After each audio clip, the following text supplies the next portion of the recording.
Well, good morning, everyone, and welcome to this Zoom men's basketball media day Q&A with media. And we're right about on time. And I know Coach Lansing has joined us, so I'm going to unmute his line and we'll get started. And Greg, if you could just start off by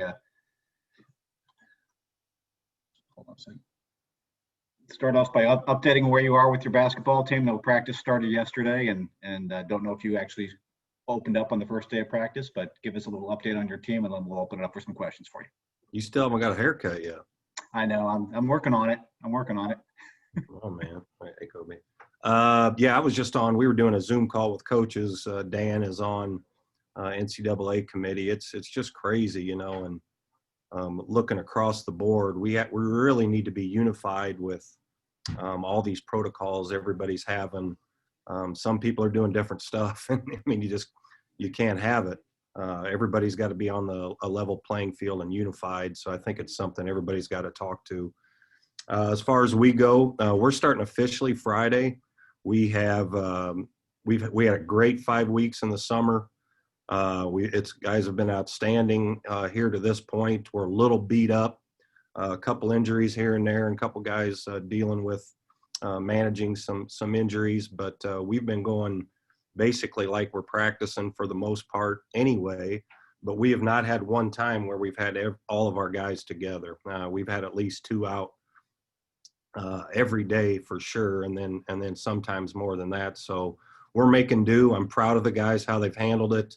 They've been very mature about it from when we first started in the summer when it was more restrictions. They haven't complained. They haven't talked it bang. We're just dealing with it. We're talking about things a lot, whether it be the COVID or the racial issues and what's going on in our country and about voting. Just been a very enjoyable group to be around. Basketball wise, this group as much as any works a lot, works on their own outside of our allotted time. We've got guys that live in the gym constantly working on their games, getting better. So it's been an outstanding group to be around. And I think going into this year, you know, the teams that follow their protocols the best, and you're going to have some luck. We know we got a tough road ahead of us, but we're going to stay positive. We're going to try to be leaders in the community and lead by example. And we know we're going to have to deal with adversity. We're going to have to deal with adversity, and we're going to deal with it in the best way we can, and hopefully it just continues to unify our team. Thanks, Greg. And we'll open it up for some questions now. Just if media members, if you could use your reaction button, raise your hand, or use one of those, and I'll get each of you if you have a question for Coach Lansing.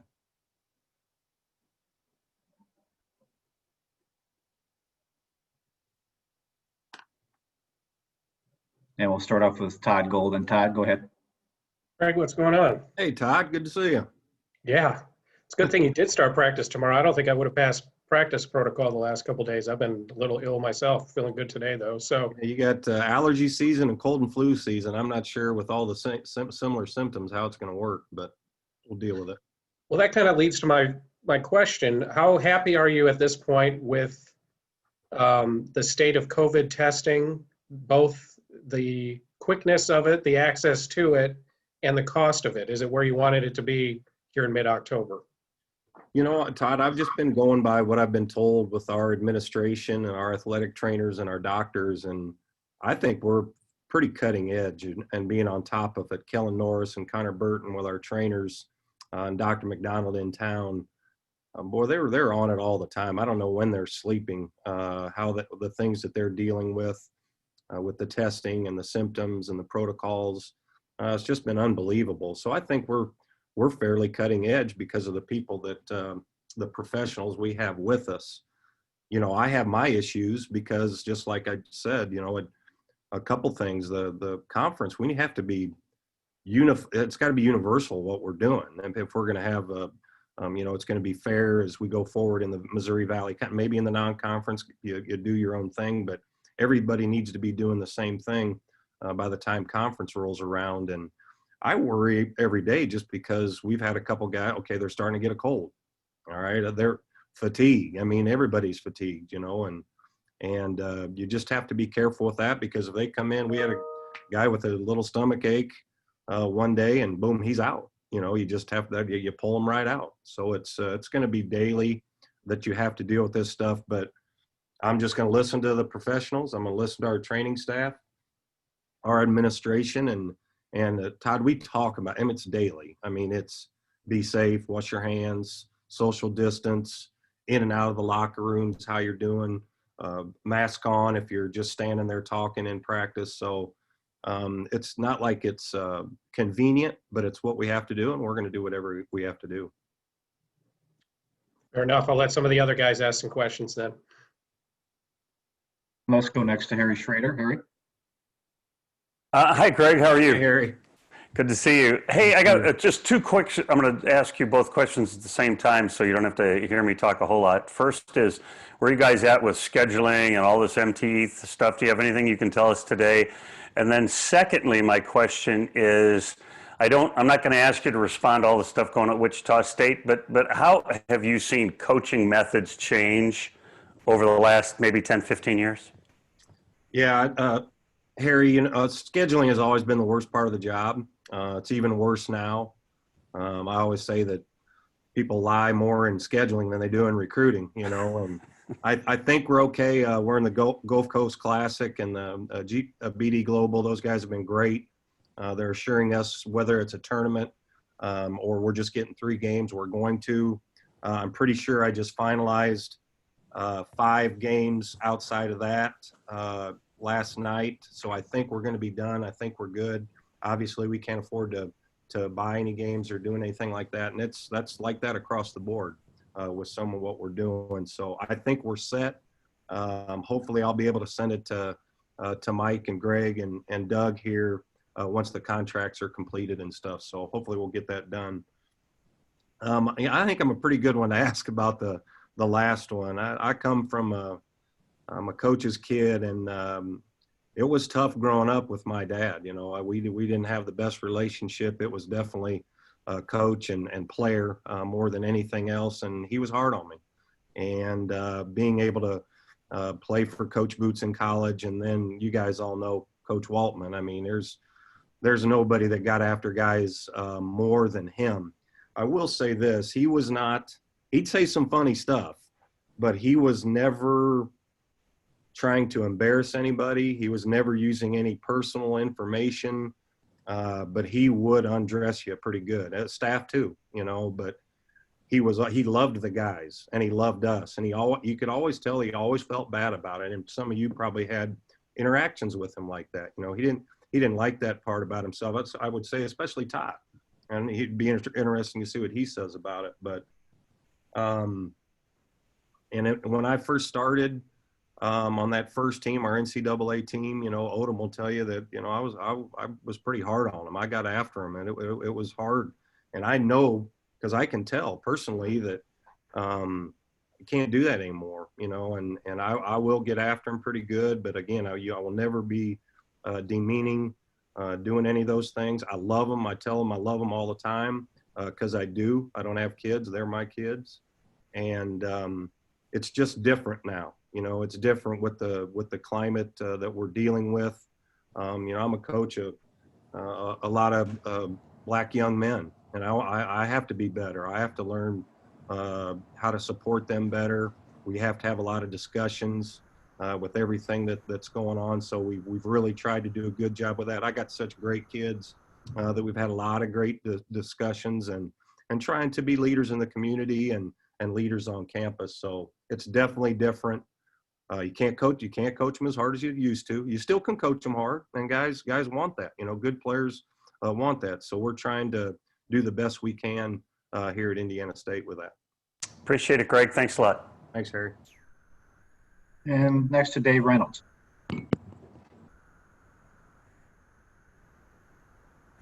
Morning, Greg. Hey, Dave.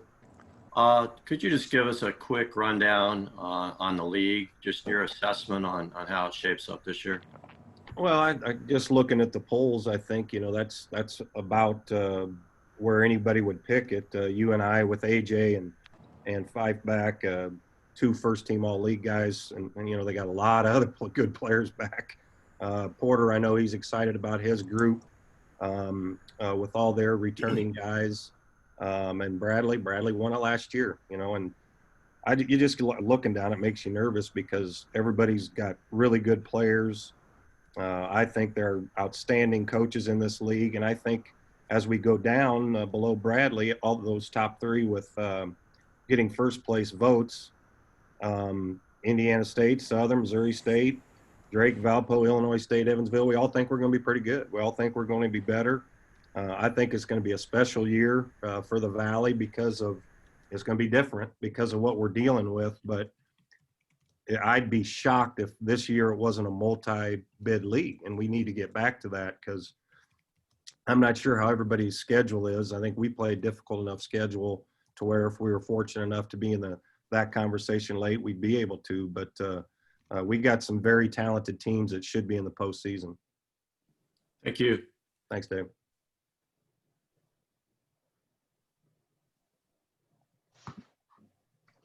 I had another question, Mike. Yeah, go ahead, Todd. Greg, we haven't talked about your team at all. And since it's been a weird year and we haven't had as much access as we typically would because of COVID, tell me how your new guys are integrating into things. I mean, you have veteran players that people know about, Tyreek Key, Jake LaRavia, Trey Williams, et cetera. But you're also leaning on some of your transfers, your grad transfers, your Division I transfers to help out. How have they integrated themselves into the system at this point? They've been really good. They've been really good. TJ stubbed his toe a little bit early socially, but these guys are both good kids from good families. They played in big games and they've been on good teams and had success. And they just need to be solid for us. You know, Randy and TJ both are good basketball players with good IQs. They just need to be good for us, you know, because of what we have returning. But we're counting on them. You know, you don't bring 50-year guys in here to not have impact. So we're counting on both of those guys, no question. And just going down the list, Kalix coming out from an outstanding former D3 player, coming from an outstanding junior college, just a very versatile, hard-playing guy. Nongo now is still dealing with. He had a knee surgery this summer. He's getting better every day. You know, he'll be right in the mix with Trey and being able to back him up. And our freshman, people are going to love Julian Larry, our point guard from Frisco, Texas. I tell you what, he's lived in the gym. He doesn't look like a freshman. He doesn't act like a freshman because he's probably the most vocal guy we have as a freshman and saying the right things. He's tough. He gets out. He doesn't take a back seat to the upperclassmen or anybody. He can be a hard guy to keep off the floor. That's for sure. Nick Kittle, big young man from Indiana, Culver Academy, was dealing with some issues earlier. You know, when you get your tested, you come in and get EKGs and all that. He had a little blip on something that we had to just be really careful with. So he started late, but he had his best day 2 days ago, and he's really looking good. And the great thing about that is he gets to be around Trey and Nongo every day, and that's a good three-headed monster there from the interior. And then Sam Mervis, coming off of foot surgery this summer, just started to really get back on the floor for us. So, you know, that hit everybody, Todd? Is that all seven? I think so. Yeah, all seven. I wasn't like jotting them down, but it sounds right. You know, with what we got coming back, we still have a lot. That's 7 new dudes, and that's more than we've had in a while. But a really good group, and with what we have coming back, the leadership qualities of those individuals, it's just been very enjoyable to be around them.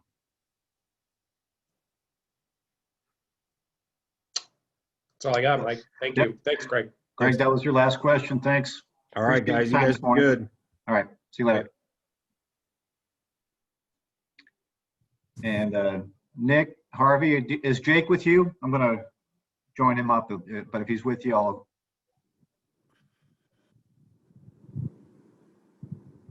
He is not right now. He should be getting on soon.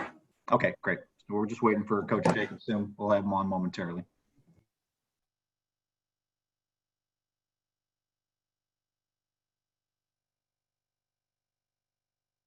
And what was not on the schedule is a spot for Doug Elgin, our commissioner, and he is going to be available, and we'll take some questions after we're finished with Coach Dana Ford. But he is on the call and listening, and he'll be available at the end of the call to take some of your questions as well.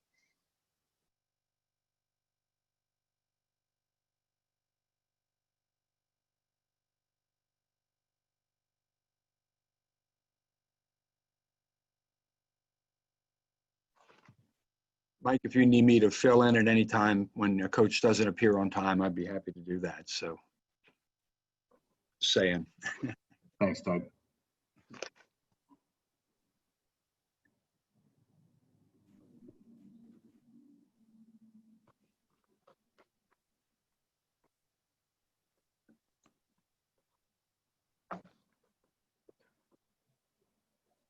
Is he going to fill in as Doug Elgin, or would he fill in as Ben Jacobson? Because that could be a lot of fun. It depends what you want to ask him, right? He does know a lot about the Panthers.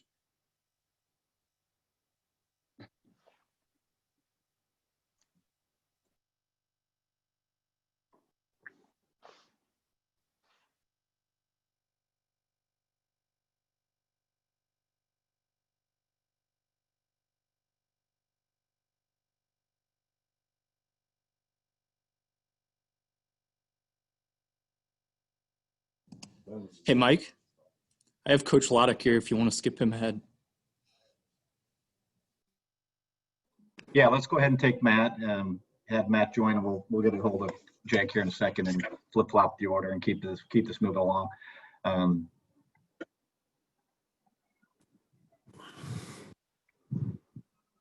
Matt, can you hear me? Yep, hold on. I can hear you. Great. That's not the police outside. Yeah, Matt, if you could just start us off, give us an update on your team, and I can see you now too, and then we'll open it up for some questions for you. Yeah, no. Honestly, the biggest thing is right now I'm just appreciative to be coaching again. When something's kind of taken away a little bit abruptly, and you get it back, you really kind of have a different perspective. So, and I think most of our guys feel that way as well. Had our first practice yesterday. We had been working out prior to that, but got a competitive bunch. A bunch that's I think out to prove some stuff. I mean, there's been some obviously some preseason stuff that's come out that they don't like, they don't agree with, and I told them that they got a response, and that response is just work and get better and try to be playing your best basketball at the end of the year, similar to what we did last year. So do like our group a lot. It's been a fun group to coach, and really collectively together, and excited about the process for sure. Thanks, Matt. Again, media, if you have questions, use your reactions button so I can get you in the queue, and we'll get questions for Coach Matt Lottich.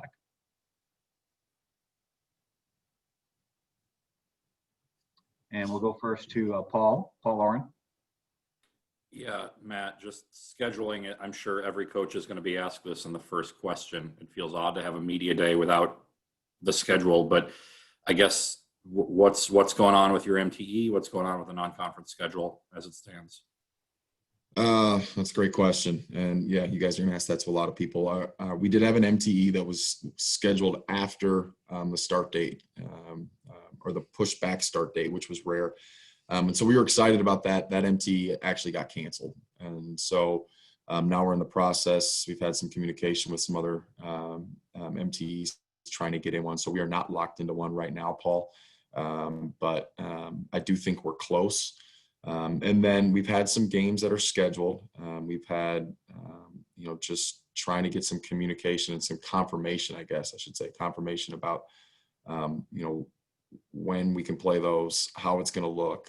Because, the problem is it's not, necessarily the coaches agreeing to play. A lot of it's, the different states, what are those, what does travel look like? What does testing look like for those institutions? And so just trying to navigate that. But I know there's, frustration on a lot of fans' part regarding, what the non-conference schedule is going to look like. All I can say is that we work on it every single day. And I think we get closer every single day. It's just, it's hard to put period marks on some things.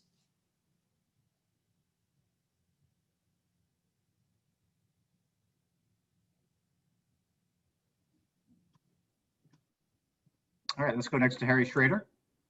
Hey, Matt, I wanted to ask you about Clay and Cricky. They were two guys that were just spectacular as freshmen, and now they're ready for that sophomore year. Can you just talk a little bit about those two? I mean, frankly, they are very good, and I think if you ask the coaches around the league, they would tell you the same thing.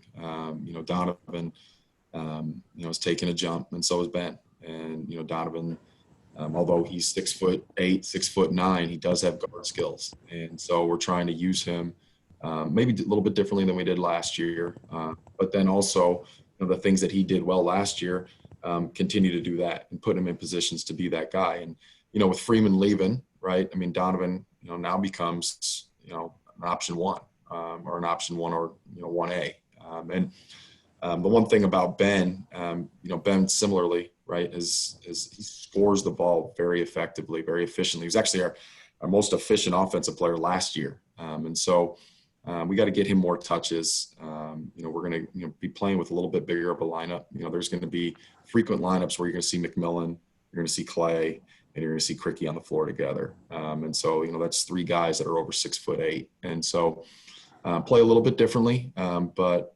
we got to get, Ben touches, got to get Clay touches. And I talked to Mark recently about the Valpo promise, the one Valpo promise. Can you just talk about that a little bit? Well, it was it actually started a couple years ago by Mike Avery, who was our former soccer coach. And Mike had a situation in a game where he had players from all different backgrounds, different ethnicities, different countries of origin, and there was just some racial incidents in those games. And instead of maybe, he was angry about it, but instead of letting that anger maybe get him further down in a hole, he used it and used his team to really bring to light some of the issues that have become forefront in our society. And so we've had great conversations and continue to have them. And basically it's just an understanding and respect of everyone and what those different beliefs are. And so Mike is actually, although he's not coaching because we no longer have a men's soccer team, he's still in a lot of ways teaching our entire department. It's been fantastic. Appreciate it, Matt. Thanks. Thank you, Harry. Go next to Todd Golden. How you doing, Matt? I'm good. How are you, Todd? Hanging in there.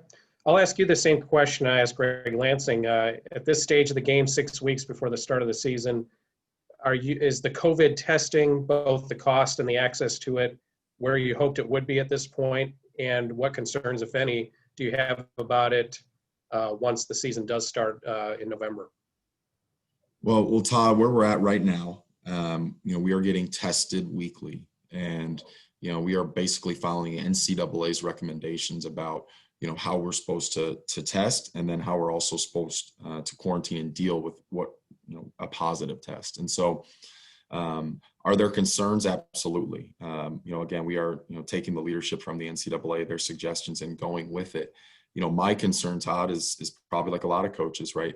When we start testing 3 times a week, right? We're in a weekly testing now. When we start testing 3, we get a positive test. Right now, the recommendation is we're out for 14 days. And right. It's going to pose a lot of problems. And so I do think we have to continue to have conversations and figure out, how we're going to navigate this, because, if I'm out 2 weeks or and then, it takes us time because we're not allowed to practice during those 2 weeks. So then all of a sudden, yeah, you're allowed to play. Well, we haven't practiced, so now we're going to be, further away than maybe some of our opponents. And then, so we have to have a complete negative testing to play a game, and so does our opponent. And I think, it's going to be hard. It's going to be difficult. But again, for right now, we're where we're supposed to be with the recommendations of the NCAA, and we're going to continue to go and operate on that. Fair enough. Thank you. So. All right, Matt, that was your final question. Thanks for joining us this morning. Appreciate the flip-flop on the order. Appreciate you, Mike. Thank you, man. Thanks, Matt. You guys. Let's get next to Coach Ben Jacobson. Ben has joined us, and Ben, we're asking each coach to give us a brief update on their team. And with the start of practice yesterday, I don't know if you did practice, but give us a brief update, then we'll open up for some questions for you. Yeah, let me get all the, hear me all right, Mike? Let me get all the right buttons pushed here. We good? Yeah, I'm responding with being muted, but yeah, you're good. I can hear you. Okay. Yeah, we started working out a week ago Monday with our 12 hours. So we've been doing about 45 minutes to an hour of practice time. Guys are healthy right now. No COVID cases, no interruptions for the last 4 or 5 weeks. So we've been good that way.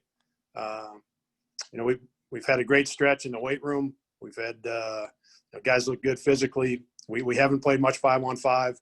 We did start doing that here in the last 7-8 days. We've let them play a little bit of pickup after our shorter practices. It's the first time that we've really played any 5-on-5, and for the reason that we hadn't wanted to knock everybody out with the quarantine. So guys have done a great job of following the protocols. We've been able to, around the 4th of July, we had a couple guys test positive. They quarantined. We continued to work out with everybody else. We brought them back. Shortly after we started school, we had a couple positive cases. Same thing, quarantined a couple guys, kept working out, brought those guys back. So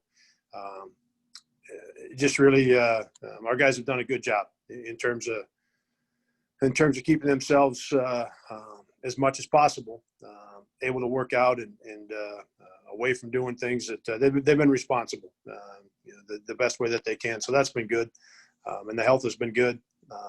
Now it's extending our practice time and moving that up from 45 minutes to an hour, moving it up to an hour and a half, and getting in some good practices that way, and working like everybody else to sort out the protocols and how we keep moving this thing forward.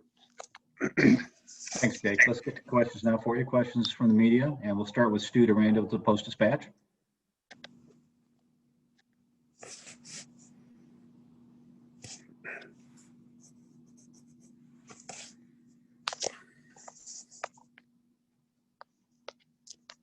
Stu, you're still muted. We can't hear the question.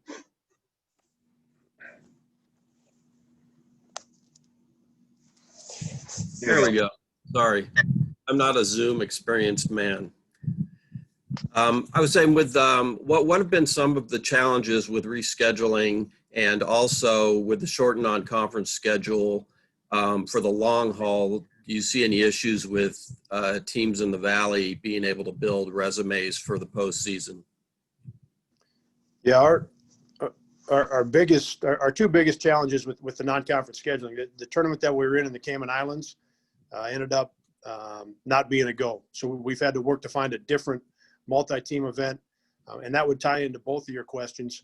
The importance of playing in the multi-team event and getting a top 25 or a top 50, top 75 type opponents, in hopes of getting multiple opponents that would fit into that category of teams that are going to be quad 1 or quad 2. So that's been our biggest challenge is getting that sorted out. We feel like we're close, and may even have that wrapped up yet this week, which would then allow us to move to the next part of it. That next part for us is getting some home games. We've got a game at Richmond. We've got a game at Marshall and a return game. We've got a neutral site game with New Mexico State.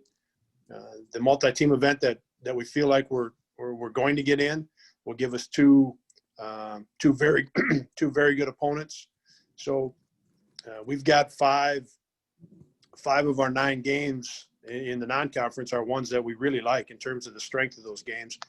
Now we've got to replace some home games. We had a bye game coming in as part of our MTE that went away, and we had a bye game late in December that went away as well because of COVID.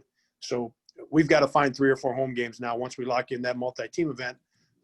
It is going to be a challenge in terms of getting the right games and enough games across our league to get our league in a better position to get multiple bids to the NCAA tournament. A couple things I would say with that, that's going to be it was a challenge a year ago. It was a challenge 5 years ago, and it's going to be a challenge next year, right? So COVID hasn't necessarily changed that dynamic a whole lot because that will remain a challenge for our league. And then the other piece is, man, like we don't know what that's going to look like, come March. I think just being able to go to the practice floor, and I don't mean to take away from your question because it's a great question. I feel like our league, we all know our league was much better a year ago and better positioned to get multiple teams, and I think we've got a terrific league coming up again this year, and we're going to be in position for multiple bids. So I love your question, but man, I going to the practice floor, hopefully playing non-conference games, hopefully playing enough conference games, so we can all get back to doing some of that stuff. Because I just don't know what criteria they're going to pay attention to this year. We don't know what it's going to look like come March. I know we all hope it's going to be smooth sailing here by December or January, but we just don't know what that's going to look like. Thank you. Yep, thanks. Let's go next to Harry Schroeder. Harry? Hey, Jake, I don't want to ask you about what's going on with Greg in Wichita State, but I do want to ask you, how have you seen coaching styles change over the last 10, 15 years? I guess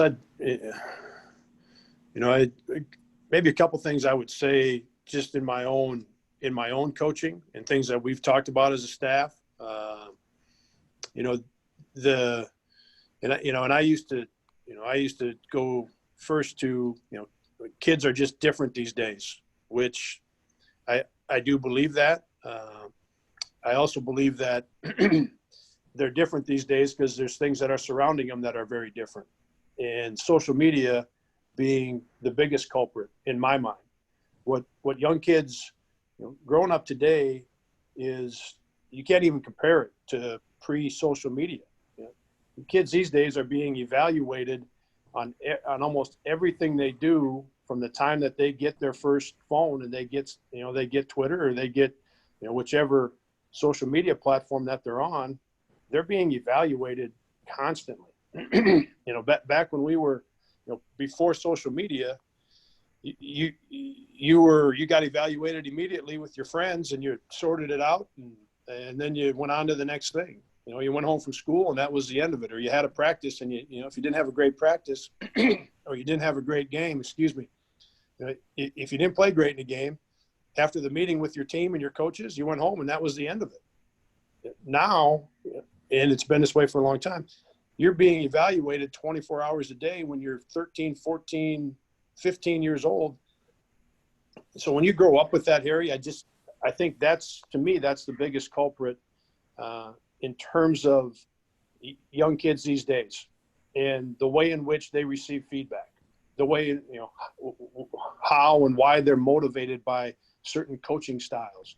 So to me, it is very different that way.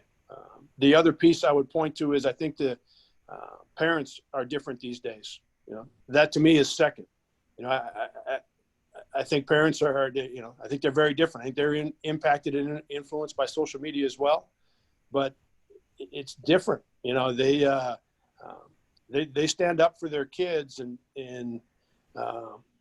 in a lot of situations where I can promise you, my dad in particular wasn't standing up for, he was the last guy that I wanted to know that I didn't work hard enough at practice.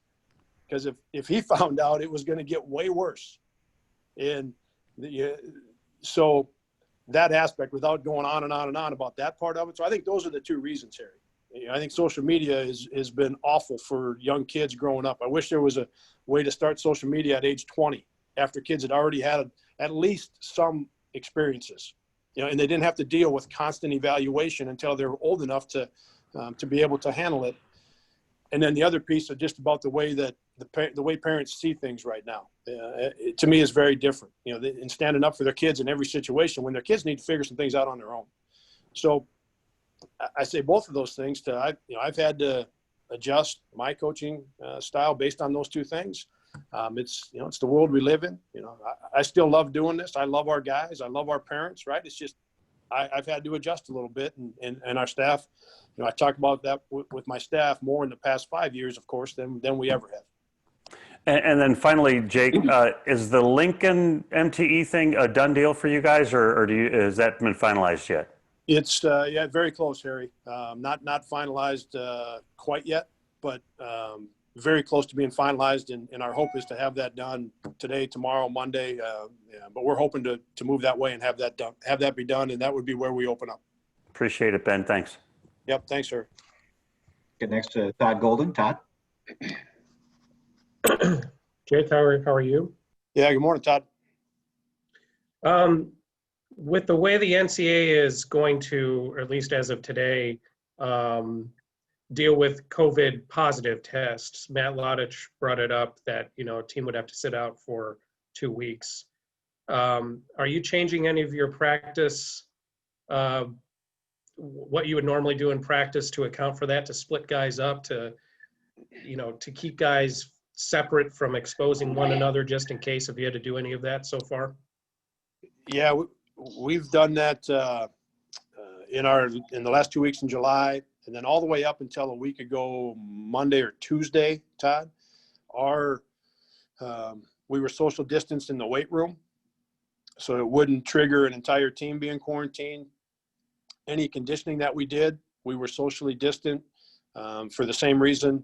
And then with our workouts, we had been in small groups, so that if there was a positive test, the only ones impacted in terms of the contact tracing would be a roommate or potentially somebody in that small group. But even in the small groups, we were keeping them, we weren't playing live one-on-one. We weren't doing anything where there was physical contact in terms of guarding each other or blocking out or playing live, basically. So we did, up until a week ago Monday, we structured everything to follow the protocols so we wouldn't knock out our entire team.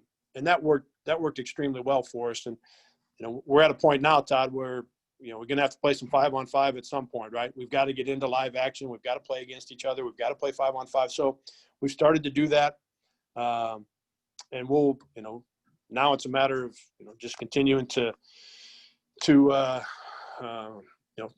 follow the protocols. Yes. But, for our guys to, be even, they've been great so far, but man, you just got to be extremely diligent and extremely responsible in terms of, you almost have to be at the gym and you have to be at your apartment, now that we've gotten to this point and we are playing 5-on-5, because we don't want to knock our entire group out for something that might be within our control. Fair enough. Thank you. Yep. Thanks, Todd. A few questions in the queue. We're a little long, but we're going to keep going and try to wrap this up for a few. I'll try to shorten up my. Just one word answers, yes and no. Yeah. Yes and no. All right, Abby, go ahead. Hey, Coach, how you doing? Hey, good morning. So I know it's a little early, but I guess I'm a little curious on your thoughts on the competition in the MVC heading into this season. Yeah, I think it's going to be great, and I love your question, because I'm one of the things that I've always enjoyed about our league is how competitive the league is. So, some years we're better positioned to get multiple bids to the NCAA tournament. Some years we're in a spot where where we don't have enough in terms of 2, 3, 4, 5 teams that can get into position to get in that large.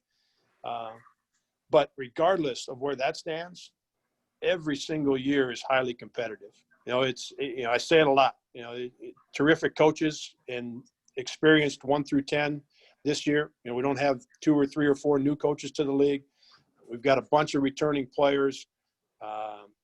So I love that about our league, and I look forward to that. And the COVID thing, it's there's so many things that it has interrupted and changed, and a lot of them much more important than us playing basketball or us playing a league season. But I hope it doesn't interrupt our league season, because as hard as it is, I love competing against the coaches, the teams, the players in our league. Thanks, Coach. Yeah, you bet. All right, let's go next to Cole Bair. Good morning, Ben. Morning, Cole. Now that you're playing 5-on-5 especially, how are the 3 freshmen, Nate, Bowen, and Ty, doing? Yeah, doing well. Nate and Titan are full go. Bowen tweaked his ankle just prior to about 10 days ago, so just prior to us going 5-on-5. So really what we would have seen from those, it'd be Titan and Nate that have been able to be a part of that. Both guys doing very well, and Bowen's practiced well, worked out well, and practiced well. So we feel like all three of those guys, Cole, is even as true freshmen. We feel like all three of them because they're highly competitive. They're tremendous kids, tremendous workers, but highly competitive. And so they're going to be in the mix, and they're going to have a significant impact on our team this year. Add one more quick, Mike, if you don't mind. Yeah, go ahead. Ben, have you made any decisions on red shirts? I'm sure that's probably quite different with the eligibility piece where it's at, but if you have, what are they? If you haven't, what's the timeline? Yeah, we have not made any of those decisions at this point, Cole, and we have just started to discuss with the legislation or conversation surrounding everybody getting a year back. We're just starting that conversation. If everybody's going to get a year back, it doesn't seem like it's a good idea to redshirt anybody, right? Because they're going to be the same age next year. So we're just starting that conversation, Cole. I would tell you if it was a normal year, Titan, Bowen, and Nate would be in the same spot they're in. I think they're all three going to – I don't anticipate redshirting any of them, even if we were in a normal year, okay? I think all three of those guys are what we've seen so far. All three of them are going to be able to play right now. Thanks, Ben. All right, two more questions for you. Go to Dave Reynolds first. Dave? Hey, Jake. What is it a different feeling being tabbed as the league favorite in an uncertain year like this? No,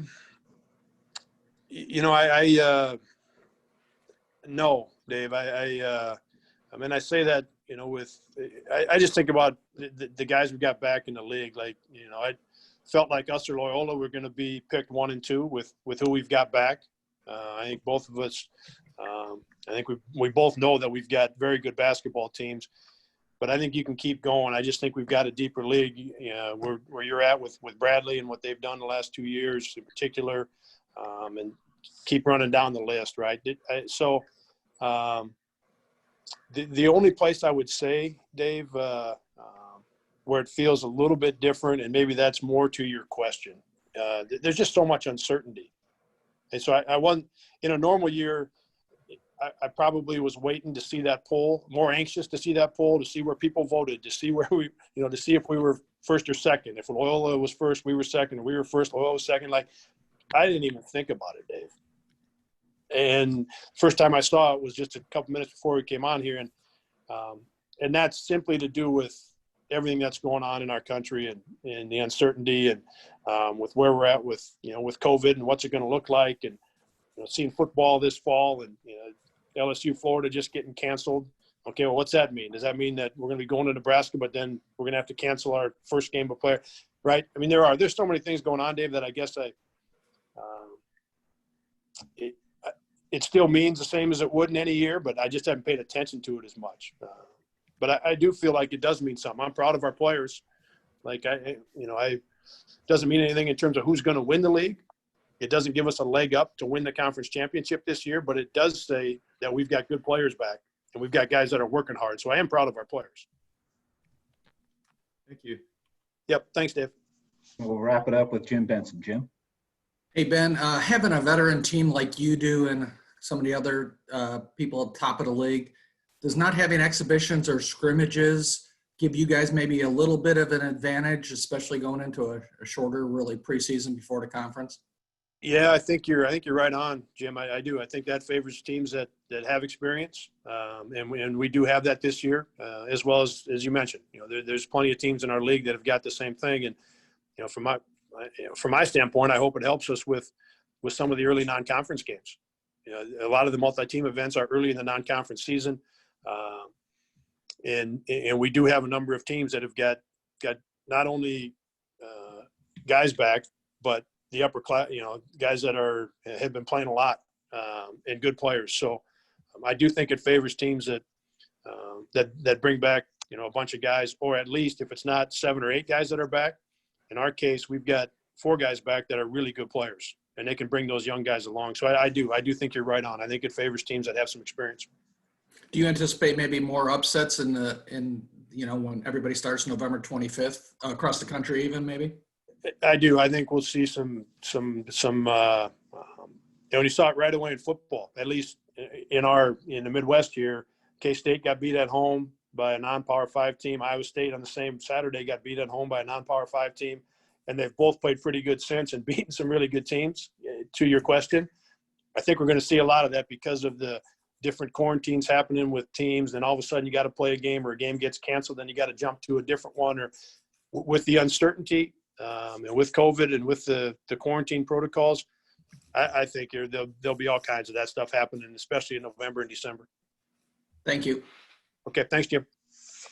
All right, Jake, that was your last question. Thanks for joining us this morning. Appreciate your time. Yeah, thanks, Mike. All right, bye. Let's get to our next coach, Darian DeVries of Drake. And Darren, if you could, there you go. Thank you.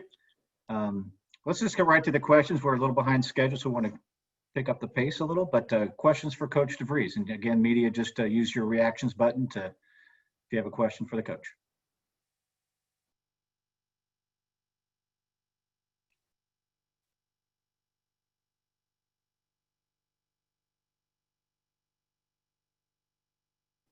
Let's go ahead and go to Nick. Nick? Hey, Coach, how are you doing? Hey, doing great. Thanks, Nick. I was wondering, you've been on both ends of things as far as transfers go. With the 1-year transfer exemption now kind of in place, how do you think that'll impact teams within this conference? And what do you think that means for kind of big picture for the Missouri Valley Conference? Yeah, I think we'll have to all kind of wait and see what that means. At the end of the day, like we've always talked about as a staff, you got to provide the best opportunity you can for the guys in your program, and treat them well and have an environment that they want to be in, and then it works itself out after that. So I don't know how it'll impact our league specifically. It'll be kind of like the transfer thing as it kind of came up in recruiting here the last 5-10 years, where the transfers have certainly grown at an enormous rate, but people adjusted and programs adjusted, and we'll all have to do the same. One of the players you have coming in, Darnell Brody, being able to play this year, what's he going to be able to bring to the group? Well, I think he gives us just a big body that fills a little bit of a void when we lost Liam Robbins, and we had a couple of redshirt freshmen last year that can fill that as well. So it gives us some options there, and he certainly had an impact on our team to this point, and we're excited that he was able to get his waiver and be eligible to play this year. Thanks, Darren. Let's go next to Cole Bair. Cole. Good morning, Darren. Hey, good morning, Cole. Matt and Ben and Greg all this morning expressed optimism about the league possibly being able to get multiple bids this year in the NCAA tournament. Do you share in that? And if so, what specifically gives you the optimism?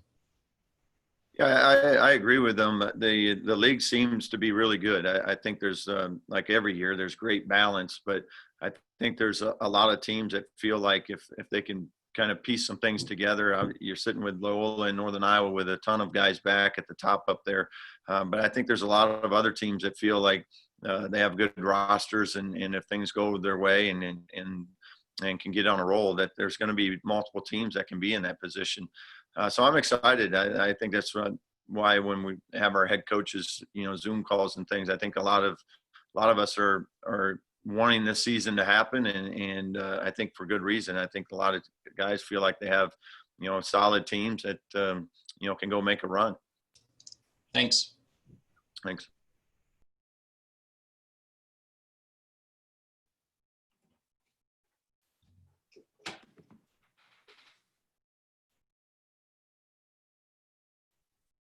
All right, let's go next to Paul Oren. Paul.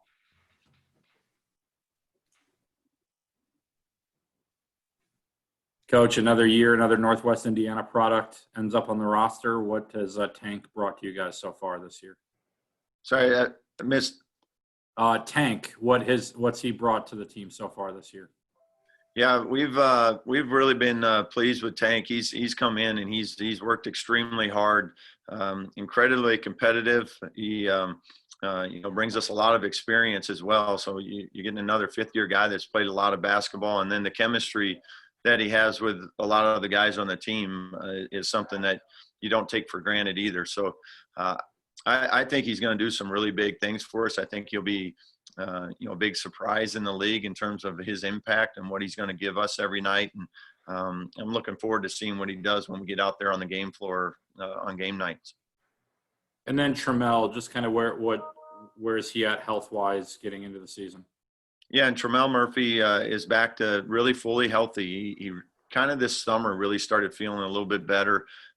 His knees not giving him any problems. So I think he's looked great in practice. And, with him and Tank both, both those guys coming, they've really given us some immediate, punch just, around the rim, athletically rebounding and those things. So excited to see what those two together can do for us.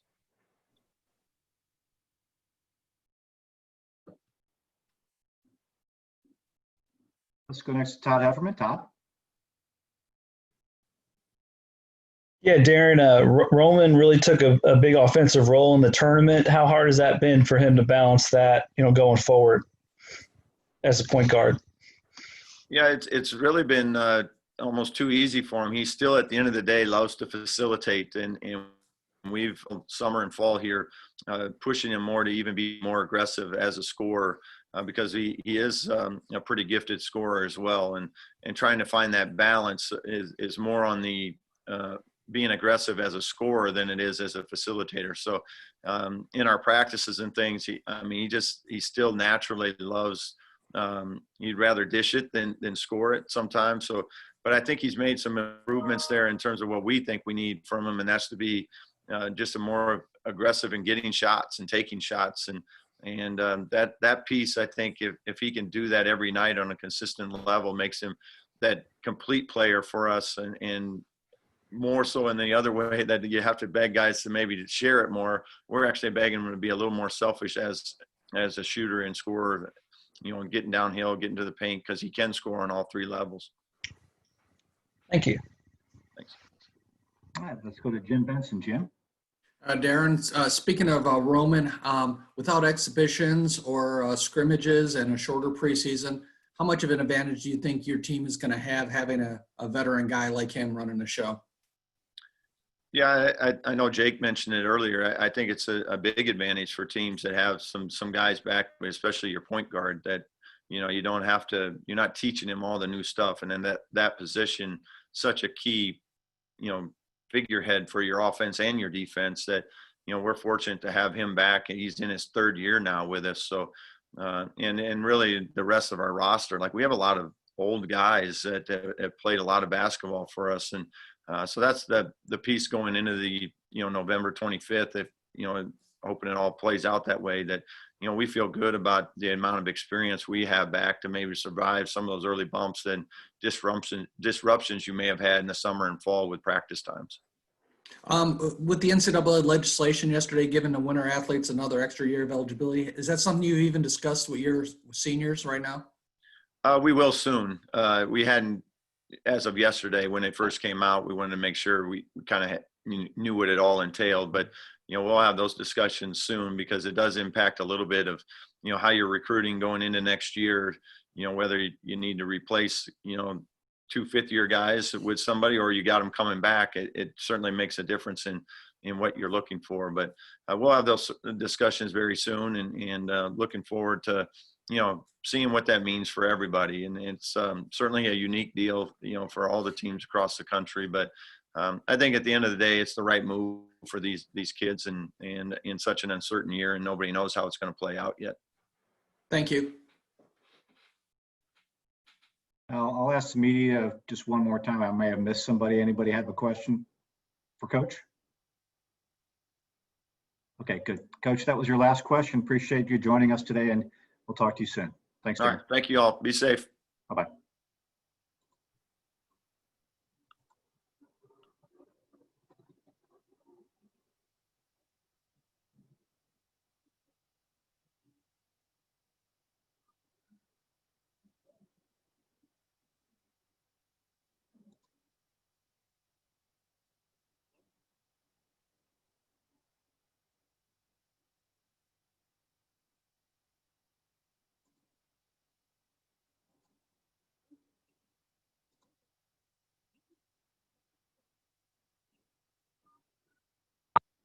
Okay, I think we've got Todd on. Todd, can you hear us?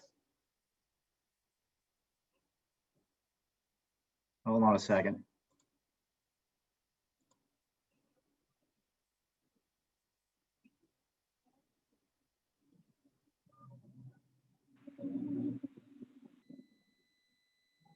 Okay, Todd, we've got you now. Good morning. Morning. Morning. I pressed star 6 a few times, so hopefully. All right. Well, we got you. So let's get the questions for the coach. Questions for Coach Todd McClain.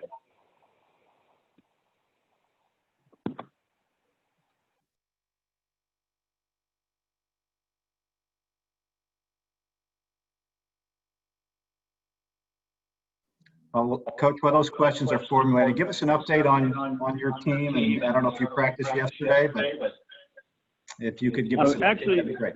Actually, yesterday fell on our day off. We started today. So, and everybody is healthy. I'm enjoying it. Obviously, unique setting as it is for everyone. Different focus in a lot of regards.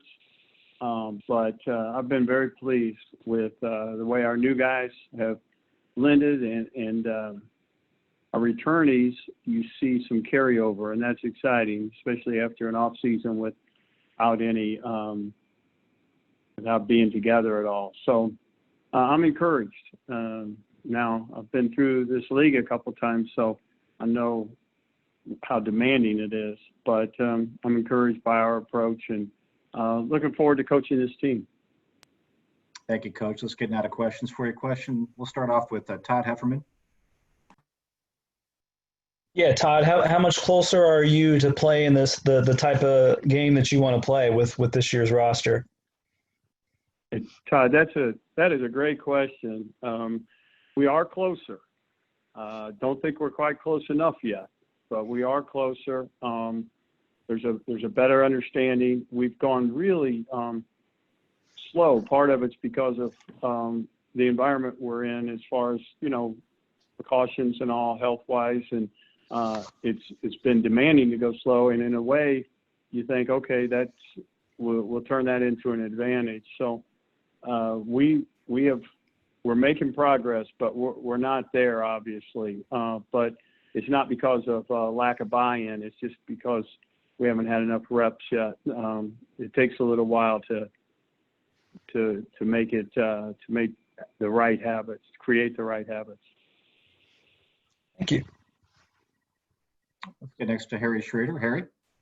Hey, good morning, Todd. I wanted to ask you two quick questions. A couple of quick ones. The first is, we're asking almost every coach we've been talking about scheduling. How difficult has that been, and how close are you to nailing down yours? And then the second question is, who are the guys that are emerging as team leaders in your team right now? As you've gone through some transition, I know you're looking for players that stand up and take some leadership role. Yeah, I've been really fortunate. I'll answer the second one first. Shamar and Jawan, two juniors in the backcourt, have shown to be leaders and to have carryover. And then Noah and Evan Coleman, Noah Frederick, those guys also have demonstrated an understanding and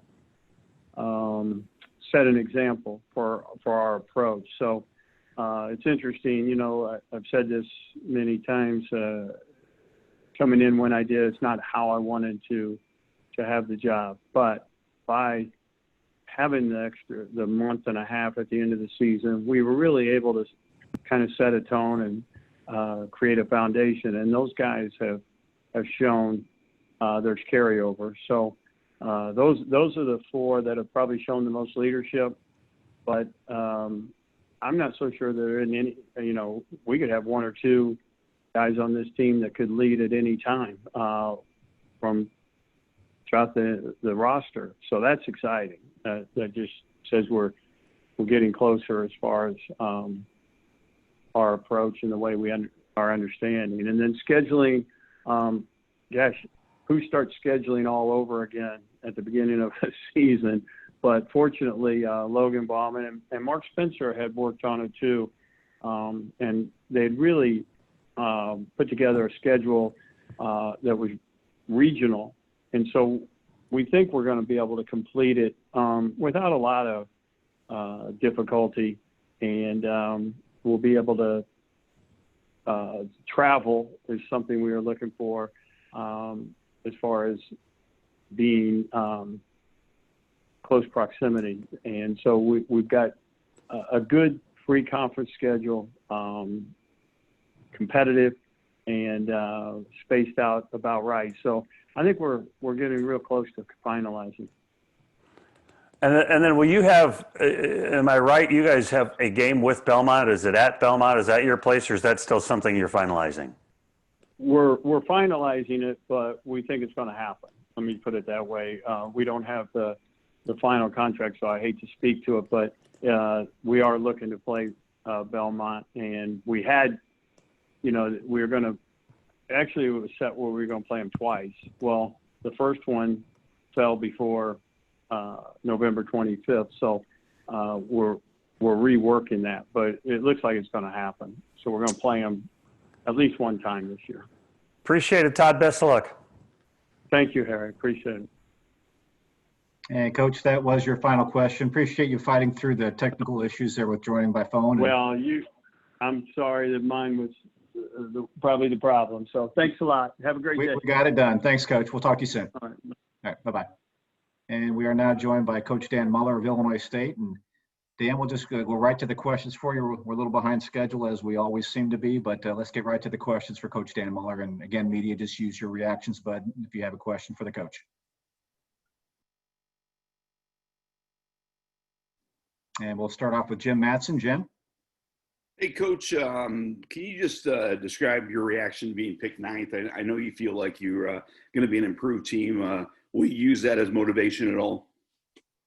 Yeah, I just saw it a couple minutes ago. I don't have many reactions for preseason polls, no matter where we're picked. I don't ever blame anybody for picking us or anybody else in any position. I'm sure that my players, as I would have been as a player, will be offended by it. Does it motivate you daily? I don't know. But I haven't decided how we'll use it, quote unquote. But obviously what matters is what you do during the season. I will say this, a lot of years it's hard to pick who's going to finish where.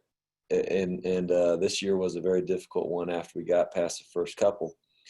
So I don't get offended by it, nor do I really care that much. You have added a lot of size in the offseason. Are those guys ready to play, and how much will they help you? Well, we need them ready. We got Abdu Jai coming back, who's a returner who started a handful of games last year. Of course, Keith Fisher, who was one of our better players, but adding Alex Kotov, adding Dusan Mahorchich, and adding Austin Andrews, that's some legitimate size that we haven't had that depth over for a while, actually. Are they ready right now? No. In our first practice, but do I think they'll be ready in a month and a half? Yes. How will they handle the pressure of being really good every night? How will they handle the physicality of everyday practices? One thing is we brought in some mature guys, some guys who high character, not a lot of issues, guys that I think will be everyday guys once they learn what it takes. And those guys usually get better. So we're going to need whatever mix of those guys, quote unquote. And we got Cy Chapman, who we, as of right now, is ineligible to play, but that could change. We're going to need 2 or 3 of those guys to step up and be everyday guys. You got good play last year from your freshman guards. Now as sophomores, consistency is the goal, or how will they be better this year? Well, if you look at DJ's last 10 to 12 games, I don't know what number you would take for the last amount of games, but he averaged 12 to 13 a game, really finished strong, of course, earned the starting position midway through the year.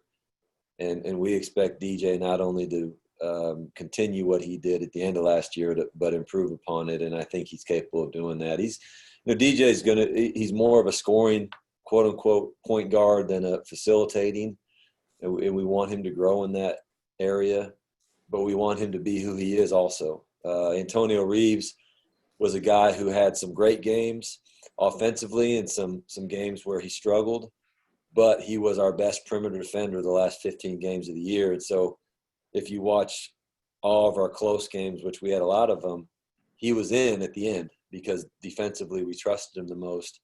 Now we just need him to be consistent offensively. And he's capable of it, but Tone's got to learn the mindset that it takes, to kind of be a guy that is not only counted on offensively, but there's pressure when you're in that situation. But we need both those guys to play well. Both of them are quote unquote veterans for us, even though they're only sophomores. They're great kids. They work hard. So I really believe, even as young players, those two guys are going to be terrific Valley players this year. Thank you. Thanks, Jim. Good to see you. Let's get next to Todd Golden. Todd?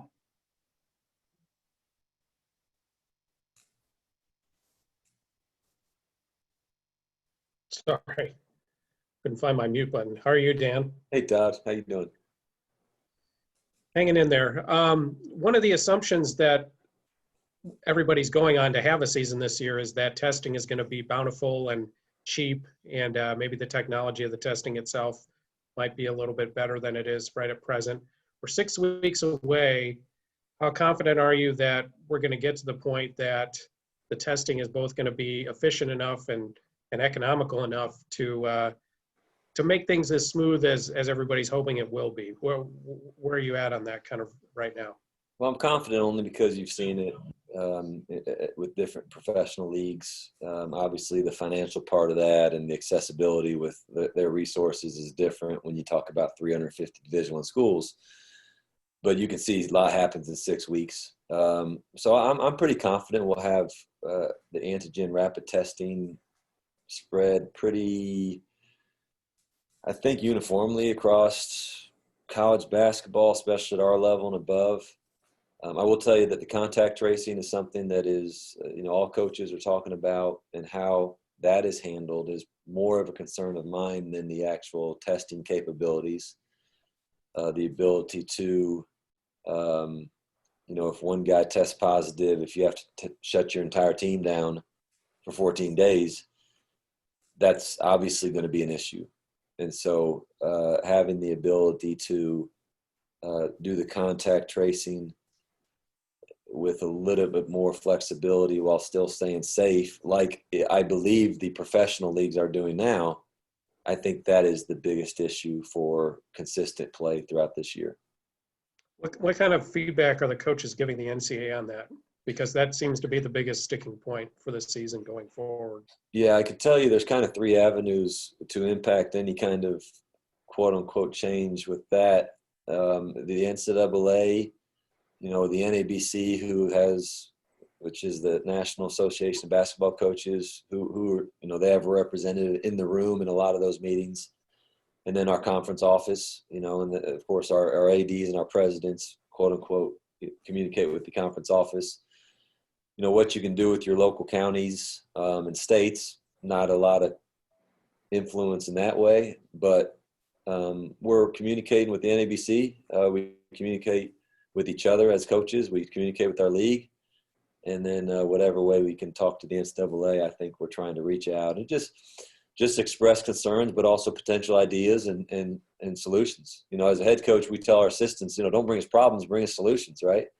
So we want to try to recommend solutions when we have these questions. And we know it's not a perfect world, and this isn't just us. I mean, if the Big Ten's allowed to do something, then we should be allowed to do it. This is all of college basketball, and I'm sure every conference in the country is trying to figure out how we can handle this part of it. Fair enough. Thank you. Hey, thanks, Todd. Next to Harry Schroeder. Harry?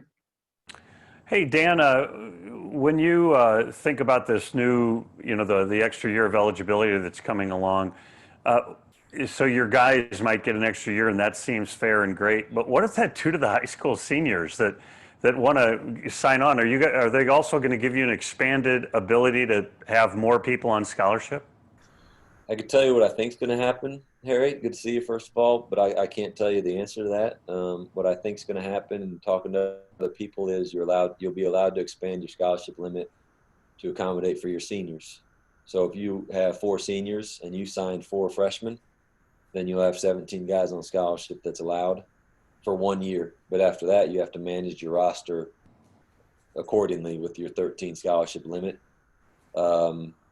It's going to be a hectic off season when you factor in the likelihood of one-time immediate eligibility transfer waiver, and you factor in the potential of returning seniors. You factor in the additional year for underclassmen, and if they're going to take that year, if they're not, you look at are you allowed to transfer and still have that year of eligibility added to your clock, or can you only use it at your current school? These are all questions that have to be answered. I have my opinions on them, what I think would be best for the players in the game. But I think I mean, if we have a full season and you get a year back, I guess it's just a bonus, right? I mean, so it is nice they decided now, because I know a lot of coaches were concerned about roster configuration if they told us in April. But we'll just have to manage. I feel bad for the high school seniors for multiple reasons. There's no July. There's no high school season. You can't be seen. Now you have seniors coming back. So, okay, I'm going to commit to this team because they have a bunch of seniors and spots are available. Well, these guys come back.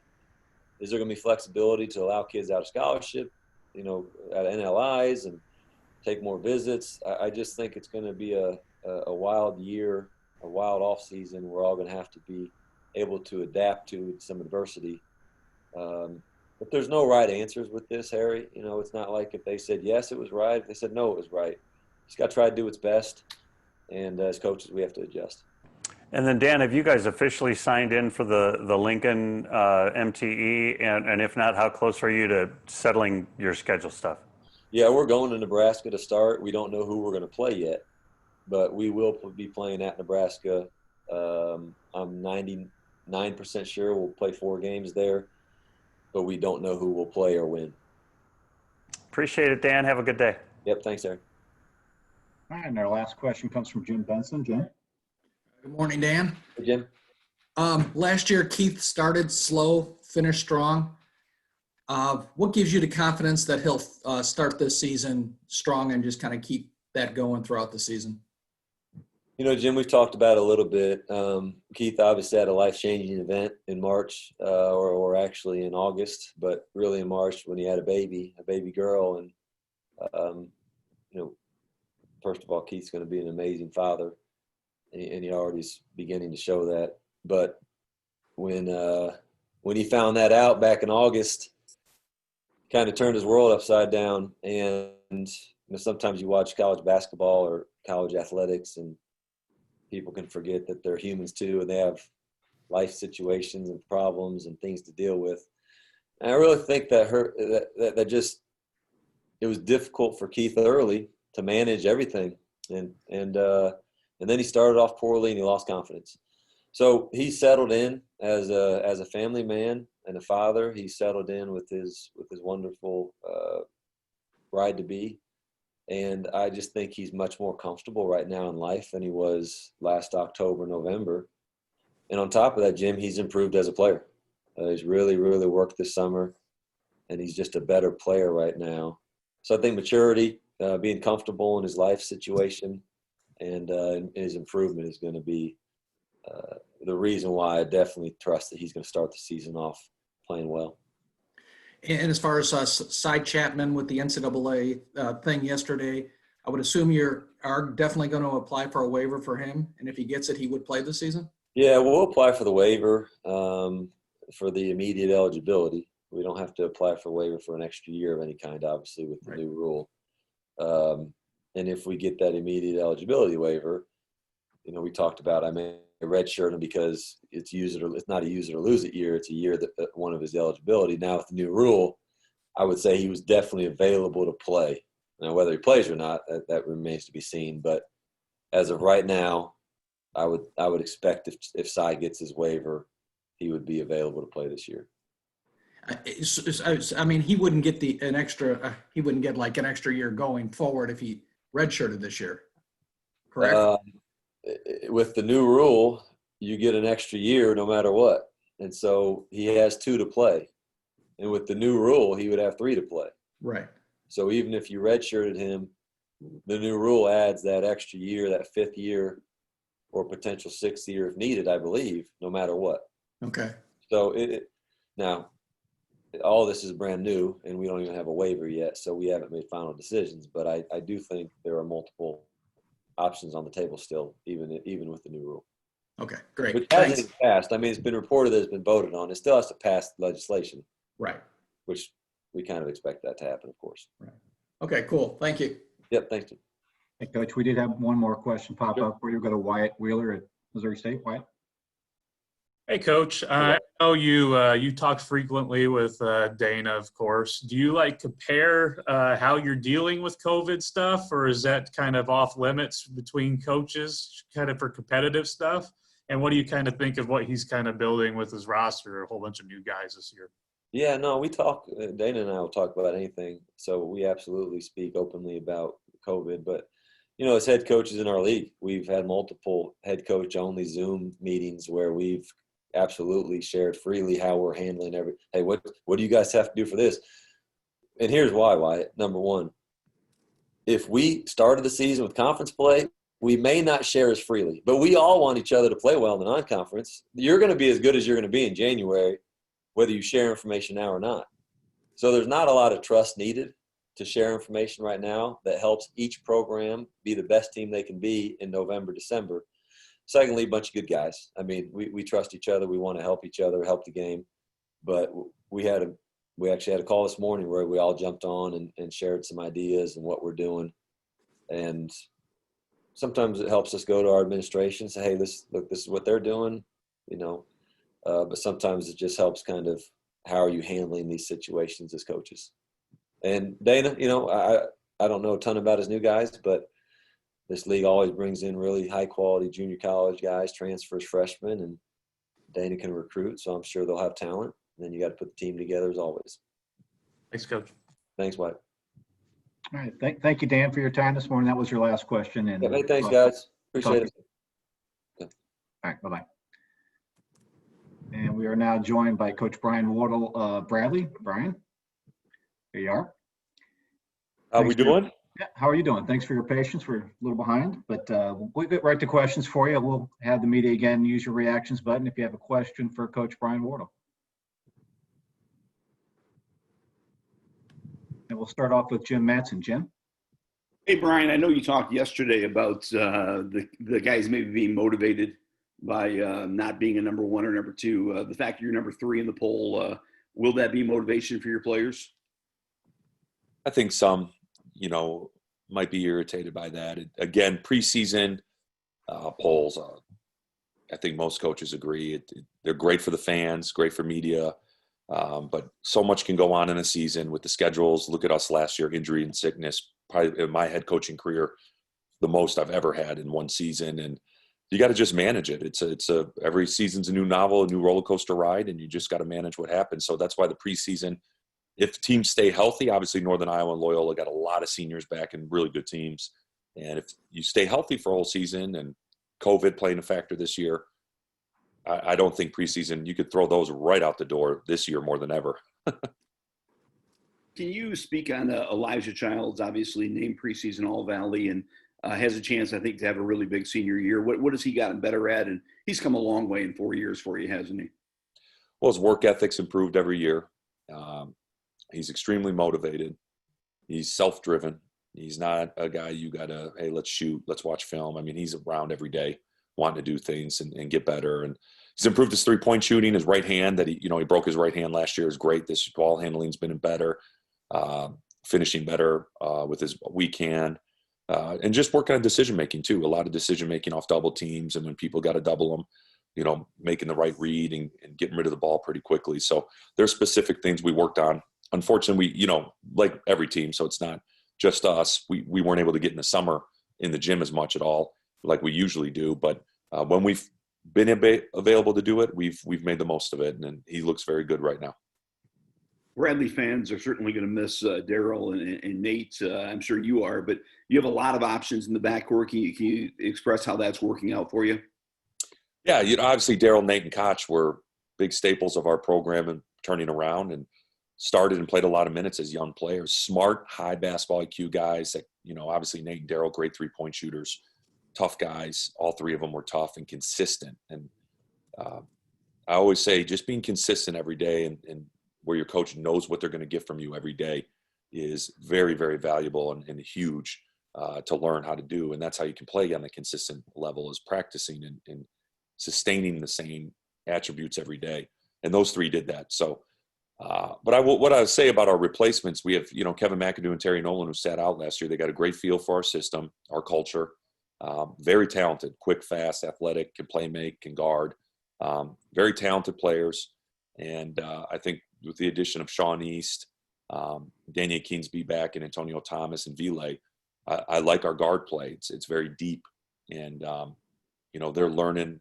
We're a loud group this year, very vocal, high competitive spirit, almost where I'm calming them down more than ever before. So I love that. And, but will I be saying that in 3 or 4 weeks? That's going to be the key part, Jim. As you know, we got to maintain it and keep that going. But talent is there. There's no doubt about it.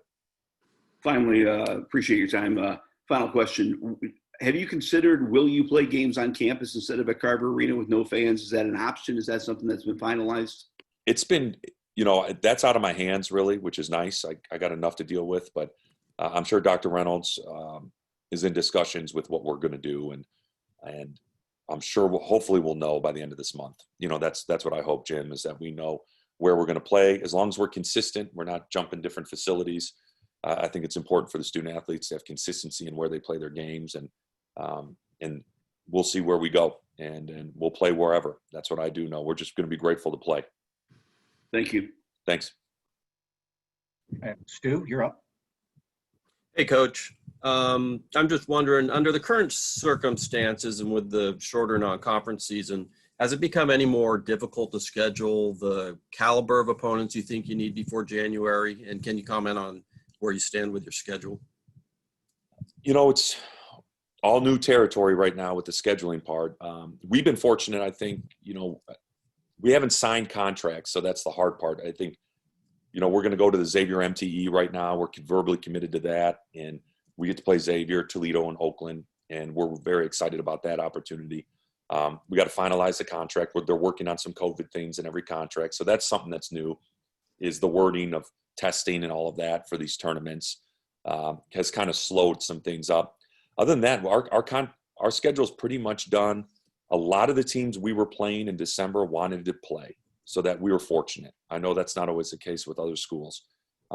So St. Joe's is coming to play us, South Dakota State, Miami, Ohio. So a lot of the teams we originally had on our schedule wanted to keep our contract and end, really just end the contracts too.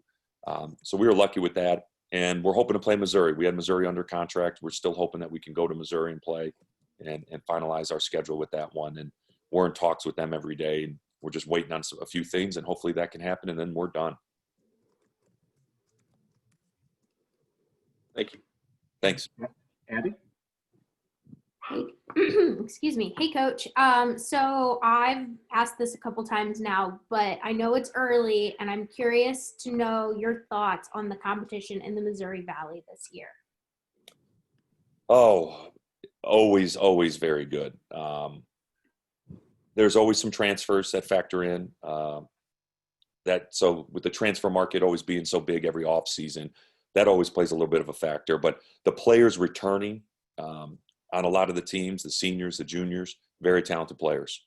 I have a great amount of respect for the coaches. Everyone does a great job of getting the most out of their talent. They're always well prepared, well scouted. So every year it's always difficult, put it that way, to prepare and go into league play. And like I said, there's so many factors out of your control that you got to monitor and navigate as the season goes on. So that's going to be the interesting part this year, especially, like I said, with the COVID factor, which team monitors, which team has depth. I think depth is going to play a huge key this year. And how do you monitor through your season with hurdles that you're going to have is going to be critical. But very talented league. Obviously, senior-led teams, Northern Iowa and Loyola, they're going to be good. I think Indiana State's going to be really good. And Drake, Darren does a great job. I mean, I could go on and on. So try not to look or think about the Valley much right now, put it that way. I'm just really focused on how do we practice tomorrow and keeping our guys healthy. Thanks, Coach. Thank you. And Harry. Hey, good morning, Brian. I've asked a couple of the coaches in light of some of the stuff coming out of Wichita State. I don't want to ask you about Greg and what's going on there, but how have you seen coaching and coaching styles change over the last 10, 15 years? Oh, compared to when I played over 20 years ago, it's very, very different. But I will say this, kids still want to have they still want expectations. They want high standards. We have very high standards in our program. Accountability and responsibility is a critical part of what we do every day. But how you go about that is very important. I think coaches still are demanding, but they're not demeaning maybe as much as they were back in the day. But we were raised differently too. And you got to adapt. I mean, you got to adapt to the times. You got to adapt to the young men and women coming up. And I think that's very, very important that you're willing to do that. I think it's a good sign of leadership that you can adapt and adjust. But you never want to change your standards and what isn't the non-negotiables. Those always have to stay true. And I think being consistent every day, your players knowing what they're going to get from you every day, and you don't treat one player any different than the other player. And I would hope that's what my players say about me is they know who Brian Wardle is every day. They know I'm fair. I'm consistent, and they know what they're getting. And I think as long as you do that, your players are going to get better and they're going to have success. And can you comment on the very full beard of Dave Snell these days? He's kind who would I say? My youngest son, Davin, saw Dave from afar out of the car. He goes, "Dad, Dave's looking like Santa Claus a little bit with the beard." So I haven't even told Dave that yet. I haven't seen him, but no, Dave is, he grew that quarantine beard. The quarantine treated us all differently. Some lost weight, some gained weight, some grew a beard, some did this, but it's a good look for Dave. It's a good little change. Appreciate it, Brian. Have a good day. Thanks, Eric. Coach, that was your final question. Appreciate you joining us today, and we'll talk to you soon. All right. Thanks, Mike. Appreciate it. All right. Bye-bye. Let's get next to Porter Moser of Loyola. Porter, welcome. What's up, guys? How are you? Good. How are you? Good, good. Let's get right to the questions for you. Questions from the media for Coach Porter Moser. Again, just use your reactions button if you have a question.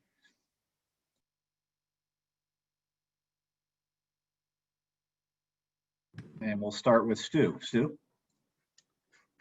Hey, Coach. How you doing? Good, Stu.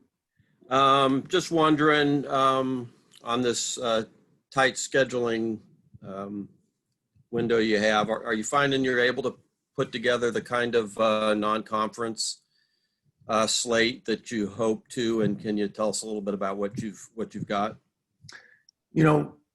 For years, scheduling has been such a hot topic with Valley coaches, and right when I thought scheduling conversations couldn't get worse, pandemic scheduling came about. And it's just been incredible that we're sitting here in October, spending so much part of your day is nonstop scheduling. I started out thinking this is going to be opportunistic. Maybe there's a chance to get better games. And I'm still hopeful. We still have a number of games to finalize and schedule. But I'm trying to look at it as opportunistic. I feel like part of me is going to leave a game open and not play the max and just raise my hand and say, if anybody has any Power 5 has a cancellation, I'm here about leaving an open date. I'm thinking about doing that and not filling my entire schedule. But it's so bad trying to do these games because you don't want to travel, commercially. You want to try to stay local. There's a million different things, but right now I have nothing to report. I'm hoping soon to get a report, and hopefully it's going to be an opportunity for us. Thank you. Abby? Hey, Porter, how are you doing? Good, Abby. So first of all, I just want to ask, how are practices going, and what was your reaction to the preseason poll? I had zero reaction to the preseason poll, but that's normal. The preseason polls don't really motivate me. What motivates the team is that we don't have a conference championship plaque from last year. We don't have a conference championship trophy from the tournament from last year. That's what motivates us. The preseason polls never motivate us. I don't get into that. Guess what? We didn't get voted this. Let's let's fire the troops up. The thing that motivates us is we don't have a plaque. We don't have a trophy ball. And workouts are going good. You know, I think the guys are really hungry. I think they've been working hard. And I like our guys. Yeah, and just how is the MVC competition shaping up to you so far? I know it's really early, but I guess I'm just curious on things that you've heard and your kind of expectations. I say this every year. I said it last year. I said, we're going to be talking about guys in February that we're not talking about right now. And sure enough, you look at some of the guys that entered the league that had huge impacts. A Domask, a Laravia, a Clay, just on and on. You can go on to guys, a Penn, you know, that really Fisher, that you weren't talking about right now, that all of a sudden, you know, all those guys are on the all-league team this year, and they were just newcomers last year. So it's the same thing. As coaches, we know that the recruiting, the sit-outs, the junior college transfers, that they're going to be coming into this league that people don't realize until we get into it. And I think it's some of the newcomers and transfers and new guys are going to have that kind of impact again. Plus, you have a lot of returning guys. Look at all the top returning scorers. Look at you have so many returning guys in this league. It truly reminds me of the years back when I was at Illinois State, when I was looking at, you know, 5 teams in the top 75. And there's that kind of depth in this league, and there's that kind of talent in this league. Thanks, Coach. Jim Matson. Jim? Hey, Porter, part of what makes the Valley so special is the fans. And can you imagine going to Peoria with no fans, or people coming to your gym with no fans, or going to Northern Iowa with no fans? How different will that be? And then how will it affect games, you think? I feel more for the student athletes on both sides. You know, as if you're a competitor going on the road, you fire yourself up trying to everyone's talking about crickets, and, you know, when you're going on the road, that's fun. It's fun to go in those atmospheres. It's fun as a home team to play in front of your own fans. So I feel more for the student athletes, that opportunity doesn't look like it's going to happen to what it normally would look. So, I mean, you're always telling your guys, hey, put the blinders on, you know, focus on them. But I mean, we all know, I mean, it's cool. It's college atmospheres are so much part of what we are, but it's just going to be another obstacle. If we had a great example, it was the NBA bubble, you know, looking what they had to overcome, watching them, you know, stay focused, persevere, overcome, and the motivation. You know, you saw that it's going to be interesting. You know, one of the series in the East went 7 games, and all 7 games were the supposed road teams, you know, because of, you know, the designated no crowd. But, you know, I feel more for the student athletes than anybody, because you have a small window to have that kind of competition, home and away. Thank you. And we'll go next to Nick. Nick? Porter, I guess when you look at your roster and the number of returning players you have, what do you think is that next step for your team? And I guess how will Loyola look this year compared to last season? You know, I get that asked a lot. They're like, oh, you got everybody back. And I'm like, but, you know, if we got everybody back and we're not better, it doesn't mean anything, because everybody in this league is going to get better. We've got to get better. We had to get stronger. We had to get faster. We got to get better defensively. So, you know, that's my hope, is that we look stronger, faster, bigger, that we look better. And that's the challenge that we had all year. And we have a couple, you know, Cooper Keefus was out the whole year, the year before. He was on the all-freshman team. He can really shoot it. We had a transfer, Braden Norris, that sat out, that is a high assist, really good shooter guy, playmaker. And then we got a freshman guard, Baylor Hebb, that's been really, really good in practice. So I don't know what it's going to look like in terms of yet, you know, but I do know we better be better, because if we think because we have guys back, X is going to happen, that's not going to happen. We've really got to get better in a lot of areas. And what I'm pleased to report is that I think the guys, they believe that. They believe that just because we're back doesn't mean, you know, we're going to be in the upward, you know, part of the standings. We've got to do a lot of things better. All right, thanks, Porter. Thanks, Nick. All right, Todd Golden. Porter, how are you? Good. I've been asking a lot of the coaches about COVID testing and all of that, but what I wanted to ask you is you're in a little bit of a unique situation being in Chicago, where you have a little bit more restrictions. For example, if you came to Indiana right now, you'd have to quarantine for a couple weeks. Most of these things are beyond your control. What can you do to try to control some of the uncontrollable things that are beyond your reach in terms of, you know, some of the restrictions that may be unique to where you're located at? You know, good question. One thing we try to do is we came back, the NCAA said we could start working out July 20th. So we came back July 10th-ish and quarantined. Started our workouts that July 20th week. And we've been going every week, testing every week, all good. And then our conference schedule came out and I looked at it and I just said, December 30th. I mean, how am I going to let our guys go home for Christmas? And I just said that it's just brutal because if they go home for Christmas in Chicago, they're going to have to quarantine. There's really no way around it as of right now. So there's no way we could let them go home for Christmas and quarantine. So right then and there, I was like, we're online anyways. I said, let's take a break. Everybody, let's take a break. So I sent them home for a week and then we just got done quarantine a week and now we're just coming back.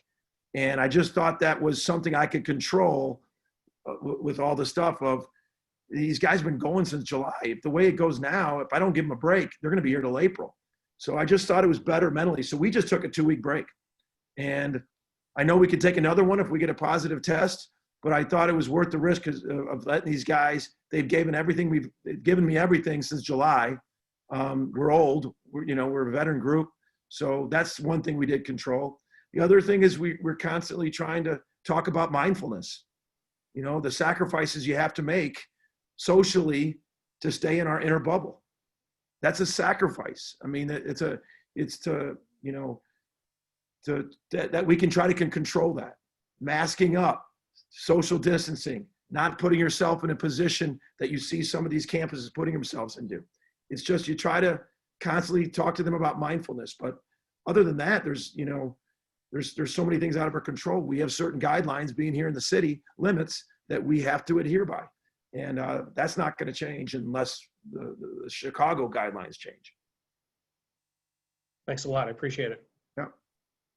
And we'll wrap up your questions with Jim Benson. Jim? Morning, Porter. Hey, Jim. Porter, you have a veteran group without exhibitions, without scrimmages. How much of an advantage is a team like yours maybe going to have because of having a veteran group and maybe just picking up from where last season ended off, really? Well, it's always good to get a couple of scrimmages under your belt. So, but I mean, it does help to have guys that have been through it. I mean, it's not to help towards to make a difference in a win or loss, but it's definitely better. I mean, it's definitely better to have more guys that have been through it, that when you tip it up, it isn't like it's their first college game. So that it's got to help. I mean, I don't know how it doesn't. How much, I don't know. But you still like, because it's such a long off season, you still love to have scrimmages and everything. So the only thing you can do is try to simulate inter squads, simulate inter squads and do that. And it's hard to do. Sometimes your assistant coaches can practice. And I'll tell you that because I know he's sitting on this line waiting for me to stop talking. Is our coaches' practices go down when Brian's not in there anymore. Brian's over in Carbondale, and our talent level with the coaching staff just went down, so we can't really challenge the players with our coaches practicing. And I was wondering also, you have some really key seniors. The NCAA is going to give the seniors another year next year. Have you discussed that possibility with your guys, Cam and the group? To be honest, I haven't. That's a tricky one because, you want them to have a senior urgency. I'm glad the NCAA did it. I think it's great for everyone, not just my guys, but for everyone to give that anxiety of, something happens. Like the anxiety of going through this year going, what happens if we get COVID a week before the Missouri Valley tournament? We can't even play in the tournament. That's an anxiety that's real for these young kids to go through. To now to have that relieved where I have the option to come back if something like that happened. So I think it's great that they did it. Have I talked to our guys? No. I want them to have senior urgency.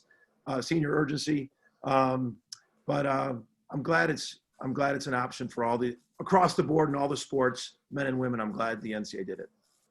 Thanks, Porter. Yep. And Coach, we had a couple more questions pop up in the queue. Kyle Brown, we'll go to you first. Hey, Coach. Kind of going off of what Nick asked earlier, you returned so many people and adding in the three like New and Cooper. How deep? I know you're still more than a month out, but how deep do you expect to go in terms of your rotations each game? And have you kind of started to plan any of that out yet? I haven't started planning it out yet. There's too much time for guys to prove themselves. But I do like to not go too deep. There's a part of me that really likes to have the guys know their rotations, that they know they're going to get in. So I like them to go through these 6 weeks, kind of knowing that they got to compete to get into that maybe eight or nine. I'd like to say I play 10 or 11, but sometimes game by game, then 7, 8, 9, 10, are they wondering or not? I just want them to have the confidence to get in there. So I have not picked anything out, no rotations, nothing. I like the competition that's going to be taking place and continuing to take place the next 5 or 6 weeks. But it's hard. It's hard to play 10 guys. It really is. And so I'd like to get down to lower and just roll with that. And hey, you got into that rotation. Thank you. And we'll wrap it up with Abby. Abby, back to you. Hello again. So earlier, a lot of other coaches were talking about this being the year for the MVC to have a multi-bid year. And I wanted to hear your thoughts on the MVC getting multi-bids into the NCAA tournament, if you had any. I'm for it. I'm for it. Put me in that proponent of it. And I'm really hoping that opportunistically, some of us get the schedules here put together that we can get that. But I also look at how I think the Valley is going to do. It's one of those years that we all beat each other up again. But I think we're going to have higher net rating teams, that if you do have a loss, it's going to be more of a loss against a quad 1 or 2 team. So I think one of the other coaches said, you just really root for the other teams in the non-conference. And you really do. And you hope they get schedules. We've talked about it amongst ourselves, like hoping we get really good schedules that we can opportunistically get ourselves in a position. But the league has proven it. I mean, what are we, 10-1 in first round games once we get into the tournament? And the one loss was Bradley, who lost in a tight game against Michigan State and went to the Final Four. So it's people know my stance on it, and I'm just hoping this scheduling becomes opportunistic, and I really believe this is going to be a great year for all the teams. Thanks, Coach. I thought we were right there to get one last year. I thought I'm one of the ones that thought Northern Iowa would have got in. So, let's just keep this thing rolling. Porter, thank you very much for your comments and your time today. We'll see you later. Take care. All right, bye-bye. Let's bring Brian Mullins to the show. Brian? Good morning. How are you? Hey, how's it going, guys? Good. How you doing, Mike? Yeah, good. Let's get right to the questions for Coach Brian Mullins of Southern Illinois.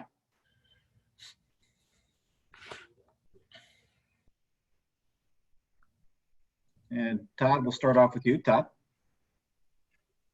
Hi, Brian. Could you just tell us why the Louisville tournament that I think you guys are going to was a good option for you? Yeah, it's I'm sure the other coaches who have been on there have talked about kind of the chaotic scheduling process over the last 3-4 weeks for everyone once they changed the start date for college basketball. And there's so many different events that you heard about, and for those first couple of weeks, you didn't really know what was true, what was actually concrete, what was happening, what wasn't. And for us, a lot of it had to do with logistically in terms of travel. We're staying away from flying commercially this year, so we wanted to look for something regionally. And obviously, with Louisville being 3.5 hours away, it's a great field. I don't know exactly who's all contracted or committed, but it sounds like it's a lot of NCAA tournament teams or teams that won their league. So I think it gives our guys an opportunity to play some really good competition in a safe environment and close, to Southern Illinois. How many games do you think you can get from there? I think we'll play, hopefully 3 games we'll play there. Marcus was on the second team. He played a lot last year, led you in a lot of categories. What kind of value do you think he got from that last year? Yeah, he got a ton of experience. I think, Lance got experience, Trent got experience. That freshman year is the hardest because they've never been through it before. And for those guys to play heavy minutes and some of the atmospheres that they got to play in with the Banterra Center being packed, Arch Madness against Bradley, they got a ton of experience. And now they're kind of our older guys in the program, because we're still a young group. I think we have the least amount of Division I games played in the whole Valley on our roster. So, we're going to rely on those guys to, help lead us this year. The announcement yesterday that everyone's going to get another year of eligibility, does that make you more optimistic about possibly getting the waiver for Verplanken?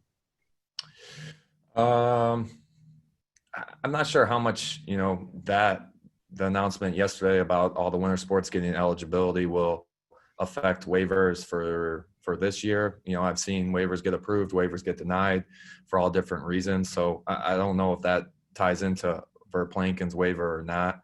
We'll just have to wait and see. Thank you.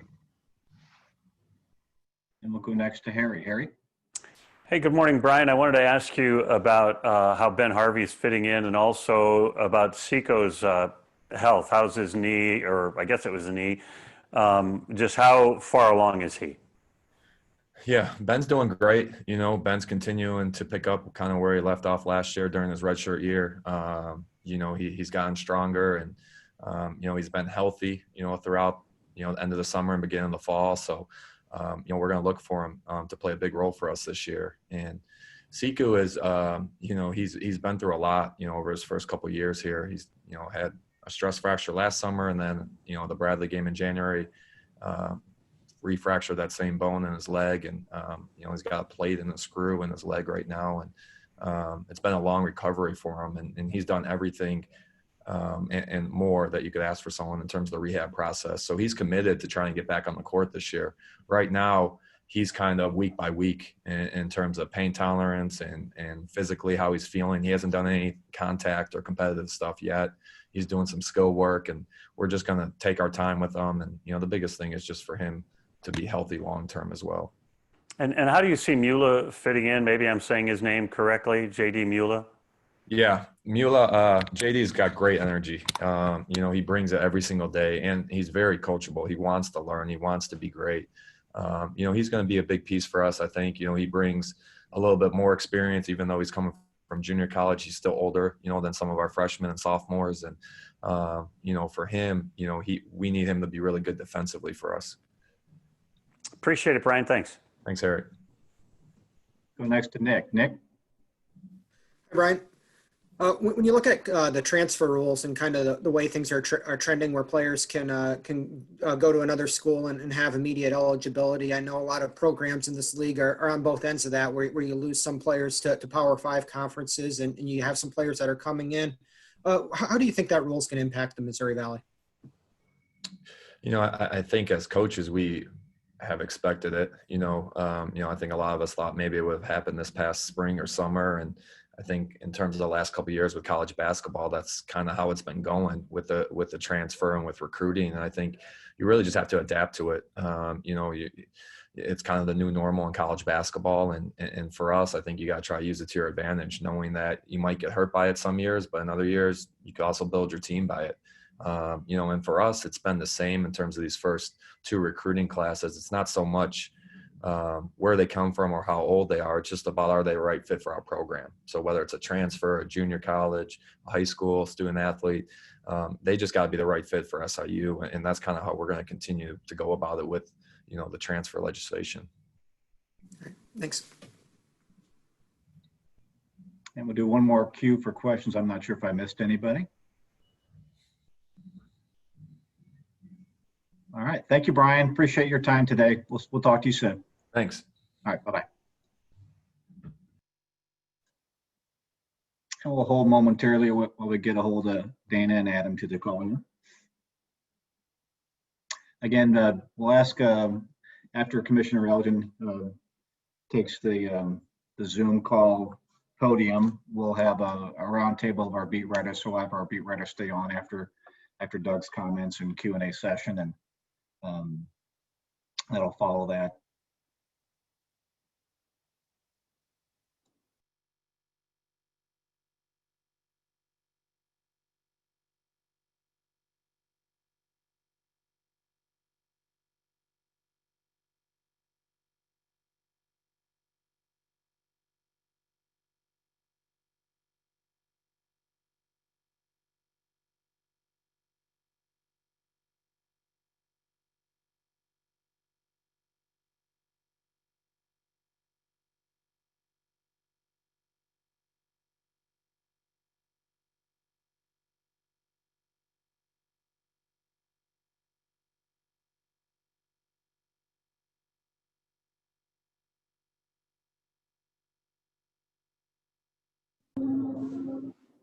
And we are now joined by Coach Dana Ford of Missouri State. Good morning, Dana.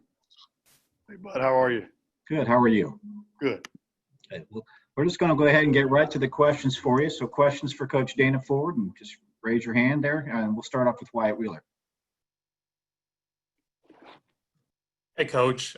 Just with a bunch of guys this year, just how has everybody been coming in together, and the health of everyone, and just kind of going into this strange season at the moment? I think they've been fine. Everybody's healthy and trying to, get acclimated and get familiar playing with one another. But I think it's been fine. We've had a lot of time to work. Have you guys kind of been in and out of quarantine, or just how has that kind of worked so far? No, we've been pretty healthy as far as back as I can remember. Just a couple of the newcomers that a lot of people are excited about, DeMarcus Sharp, Keaton Hervey. Just how have those two been, especially? I think they've been solid, just like all of our guys. I think they've, worked hard and try to do what we ask, and really enjoy coaching them.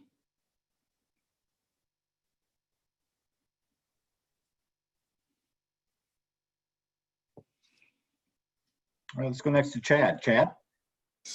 Coach, thanks for joining us today. Just, I'm sure a lot of folks in Springfield want to know how Jared Ritter is looking. How's he feeling? And maybe what would you like to see him as far as a role, especially with Cook graduating? Would you like to see him vie for one of those top fives, a sixth man? What do you see from Jared?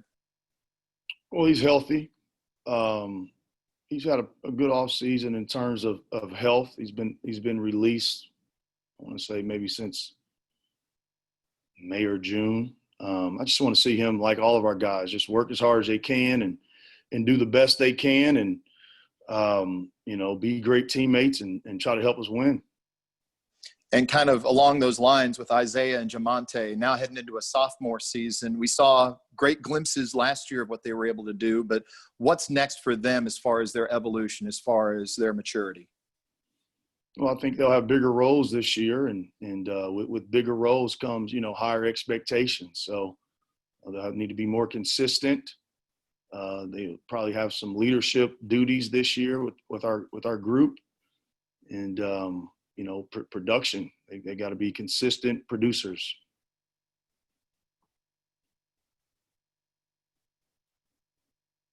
All right, let's get next to Harry Schroeder. Harry? Good morning, Dana. I wanted to ask you a little bit about your schedule and how those things are progressing for you guys. Day to day, COVID-19. I mean, we're trying to get it done, but it's COVID-19, so there's just not a lot there. And is Jamonte the guy that has the potential to be a real team leader? He appears that way at a distance for me. Is he that kind of guy on your team? He's got some leadership qualities for sure. He's a high character kid, and he's about the right things. But yeah, we're definitely counting on him to be a leader, along with some other guys. But yeah, he's got some of those qualities. You're right on that assessment. Appreciate it, Dana. Thanks so much. Thanks. And Todd Golden. Todd? Dana, how are you? Good. Todd, how are you? Hanging in there. I've been asking a lot of COVID-19 questions to coaches. I'm going to ask you a little bit different one, though. What are you doing as a coaching staff just to try to make things as normal as possible for your players in a time of abnormality? What's been your approach on that? We don't talk about COVID. We don't talk about the current events right now. We just talk about practice and trying to get better. And if they want to talk about those other things, we'll do it outside of our team allotted time. And that's basically what we've done. And so we don't have a lot of talk right now about a lot of things. Fair enough. Thanks. And Matt Vereen. Yeah, Coach, obviously Gage Prim put on the second team here. Just what does it mean to have him going back now into his senior year? Just what have you seen from him in the offseason and excitement for him for the year ahead? Well, we think he's a really good player. He's healthy, and we feel like he's one of the more consistent guys in our league. And, he'll really have to be good for us night in and night out. And, he's tried to work on his body a little bit, and he's a relentless worker in terms of his work ethic. So we anticipate him, having a good year for us. And obviously the NCAA awarding an extra year of eligibility to a lot of players. I'm just kind of curious your thoughts on that. Yeah, I think, again, there's, with the COVID, there's a lot of rule changes going on. So in general, I guess it's a good thing for guys that want to come back in case your season gets cut short. So I guess in general, it's a good rule. Why are you wearing that mask? Are you sitting around somebody? Yeah, I'm in the office. I got people walking by all the time, so we're all wearing masks. I'm about to say, man, I'm in here by myself. I don't have my mask on. I hope I'm not in violation of Mike and Mr. Elgin's Zoom policy. That's all I had. Thanks, Coach. All right, Coach. We did have a follow-up from Wyatt. Wyatt, we'll get back to you. Yeah, just following up, you mentioned Gage changing his body up. I think I saw him at the March about a month ago. It looks like he's dropped a ton of weight and is looking healthy right now. I think he's slimmed down some. I'm not sure how many pounds, but he's definitely down. He was, he's big. I mean, he's still big, but he's lost a few pounds. He's kind of worked on his conditioning a little bit, and last year was tough. He couldn't practice, so he's definitely. We feel like he's in better shape. And following up on Matt's question about the eligibility, just when do you approach Gage and ask him, are you going to come back? Because there's so much that you're going to have to look at as far as recruiting going forward with that rule. Yeah, right now we're not discussing any of those things right now. We're just really focused on practice, and there's so many rule changes and so many things the NCAA's got going on right now that those are rabbit holes. We're just focused on practice. And you say the non-conference schedule, just having difficulties there. Just what do you look at? We talked to Kyle Motes a few weeks back, and he was saying that mostly looking for home games for season ticket holders, especially. Just kind of what's your approach in trying to get teams to come into JQH Arena, and do you even look to go elsewhere? Well, you got to pay them. People want money. COVID-19 times. So if you got money, you can get some home games. If you don't have any money, then I guess you can't. So it's pretty cut and dry. You got to pay them. All right, and Chad had a follow-up as well. Chad? Yeah, Coach, earlier Porter had mentioned that with Christmas break, couldn't really send his players home because they'd have to quarantine when they got back before the actual conference season begins. Have you thought of, I don't know, how to approach that with your staff as far as trying to get your guys some time, some downtime, but also knowing that, it's a risk, of course, just being able to be around folks because of this situation we're in? I think everybody's different. I think all these counties are different. I think a lot of it has to do whether or not you've been positive or not. You're in a 90-day deal. But we're going to celebrate the Lord's birthday here. We're going to go home. And another follow-up from Matt. Matt? Yeah, Coach, I forgot to ask, but you got this thing on Saturday, just a little preview. Just how's it going to feel to get out back in front of some Missouri State fans and play a little basketball for them? Well, I'm happy for our fans. They get a chance to see a sporting event in terms of how we'll feel. I mean, we're using it as a practice, so it'll be a lot of critiquing going on, but I am excited for our fans that they get an opportunity to do some type of sporting event. Coach, and that was your last question. Appreciate you taking a few minutes and joining us today, and we'll talk to you soon, Dana.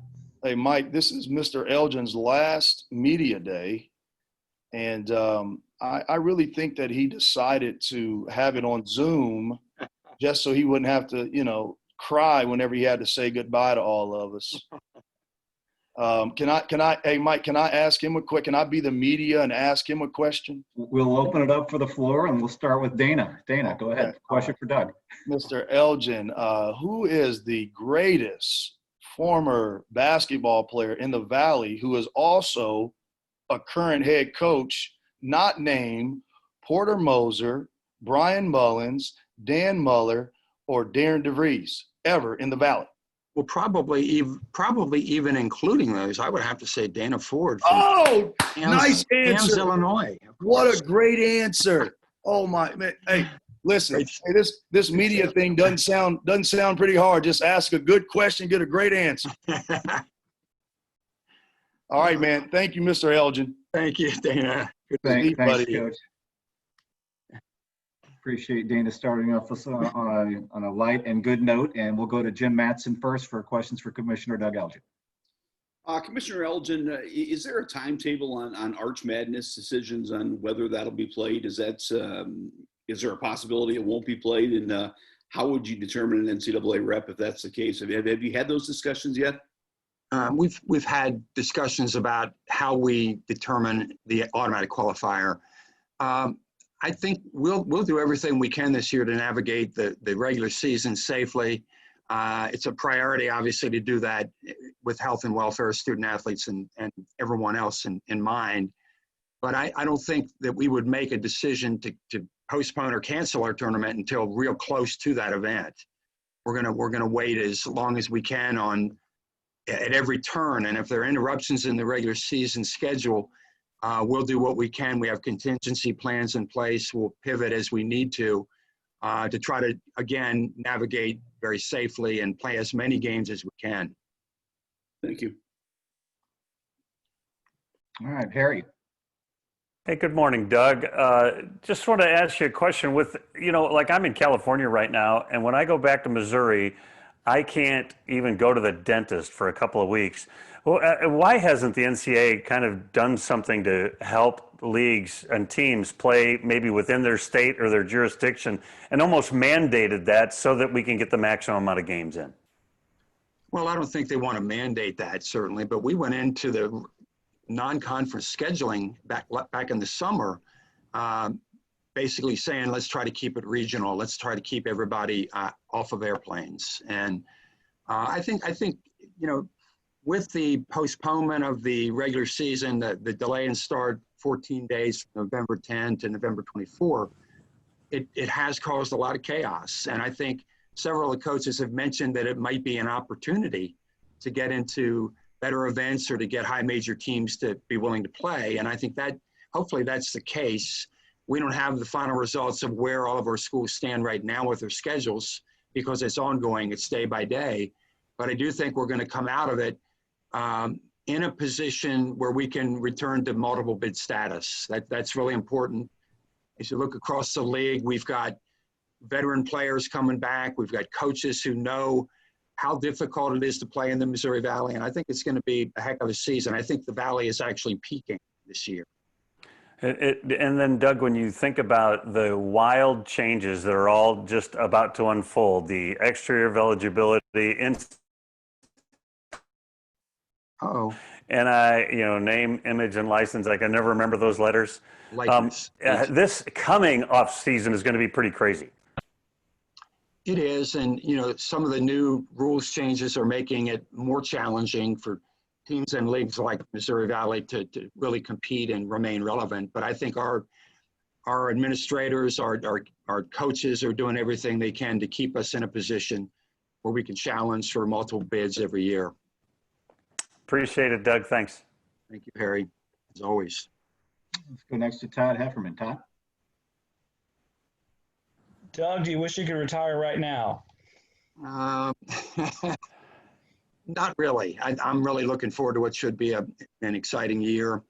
It is my senior year. I'm the only true senior on the call. So I really look forward to the coming basketball season and the rescheduling we've done with fall sports to spring. It's going to be a wild climax to my 33 years here. But again, I'm really excited to be a part of this very, very invested team that we have here at the Missouri Valley.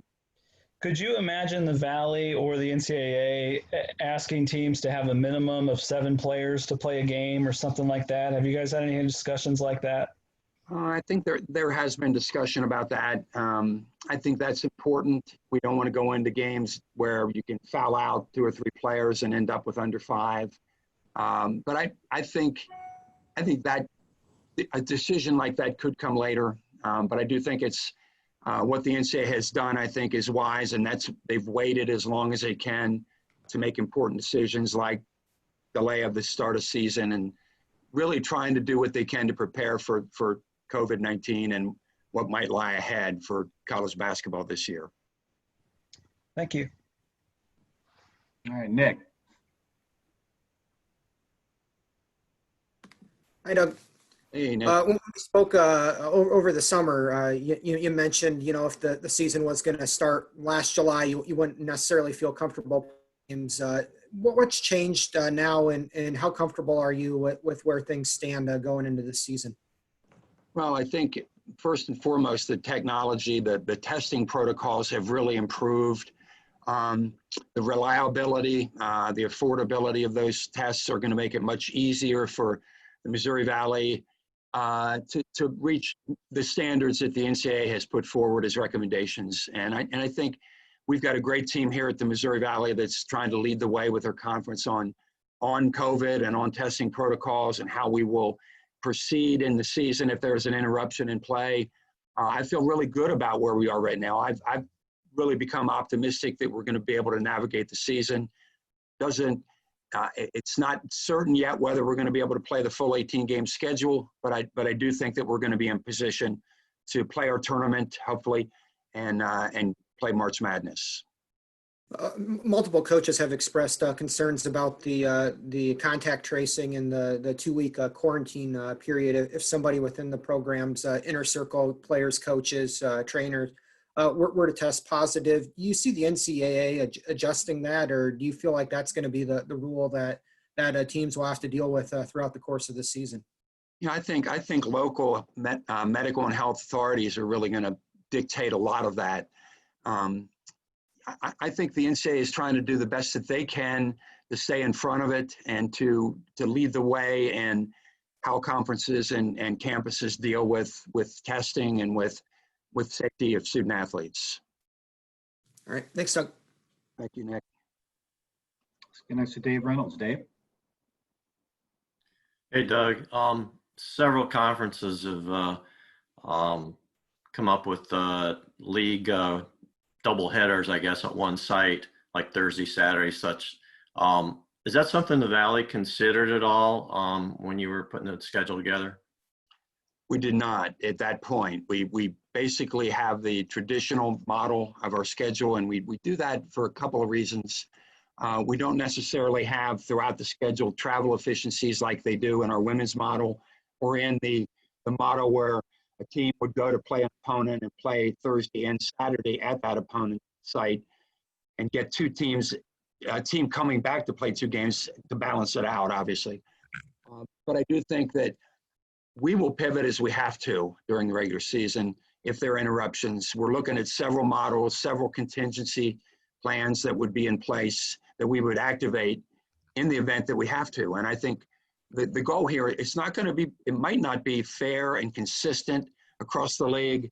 Some teams may play another opponent 1 time. Others may eventually play an opponent 2 or possibly even 3 times. But what we're going to do if we have to in February is find a way to play the maximum number of games and limit travel as much as possible. Thank you. All right, Todd Golden. Doug, how are you? Good. How are you doing, Todd? Hanging in there. My question was more or less asked, but I wanted to kind of follow up on the 14-day quarantine that the NCAA has mandated if there's a positive test. That strikes me as kind of an onerous, my opinion, kind of an onerous restriction, considering some of the football isn't under the same restriction. What's the league's position on that? What kind of feedback are you getting from the coaches on that? And what do you ultimately think the NCAA may do about that? Because as Matt Lottich pointed out during the call, even when you come back, you haven't practiced for a couple of weeks. Where's the league on that particular issue right now? Well, I think we respect that decision, at least as it stands right now. And I think, we want to do everything we can to keep our student athletes safe. We think contact tracing is going to be really important to determine which student athletes might have to be quarantined. And we think we might find ways to justify not quarantining a student athlete, depending upon how they have interacted with students that might be positive tested. So I think that remains to be seen how that's going to play out. But again, I think it's safety first, and we'll do whatever we have to do and can do to navigate safely. Thanks. And we'll do one more cue if there are any other remaining questions for the commissioner. Please raise your hand. All right, everybody, this does wrap up our call. Again, we'll ask the beat writers to stay on the line, and we'll have a quick round table of our beat writers, but everybody else can disconnect at this time. We will have this recording available on our website later on, and I'll use the video in the Dropbox, and I'll share that. If you are needing the video, we'll share that as well. Thanks. Good to see everyone. Thanks, Mike. Does beat writers include student beat writers or just the ones in the professional world? It includes you, Abby. Yes, stay on. Wait, I just wanted to make sure. I got a question for Mike.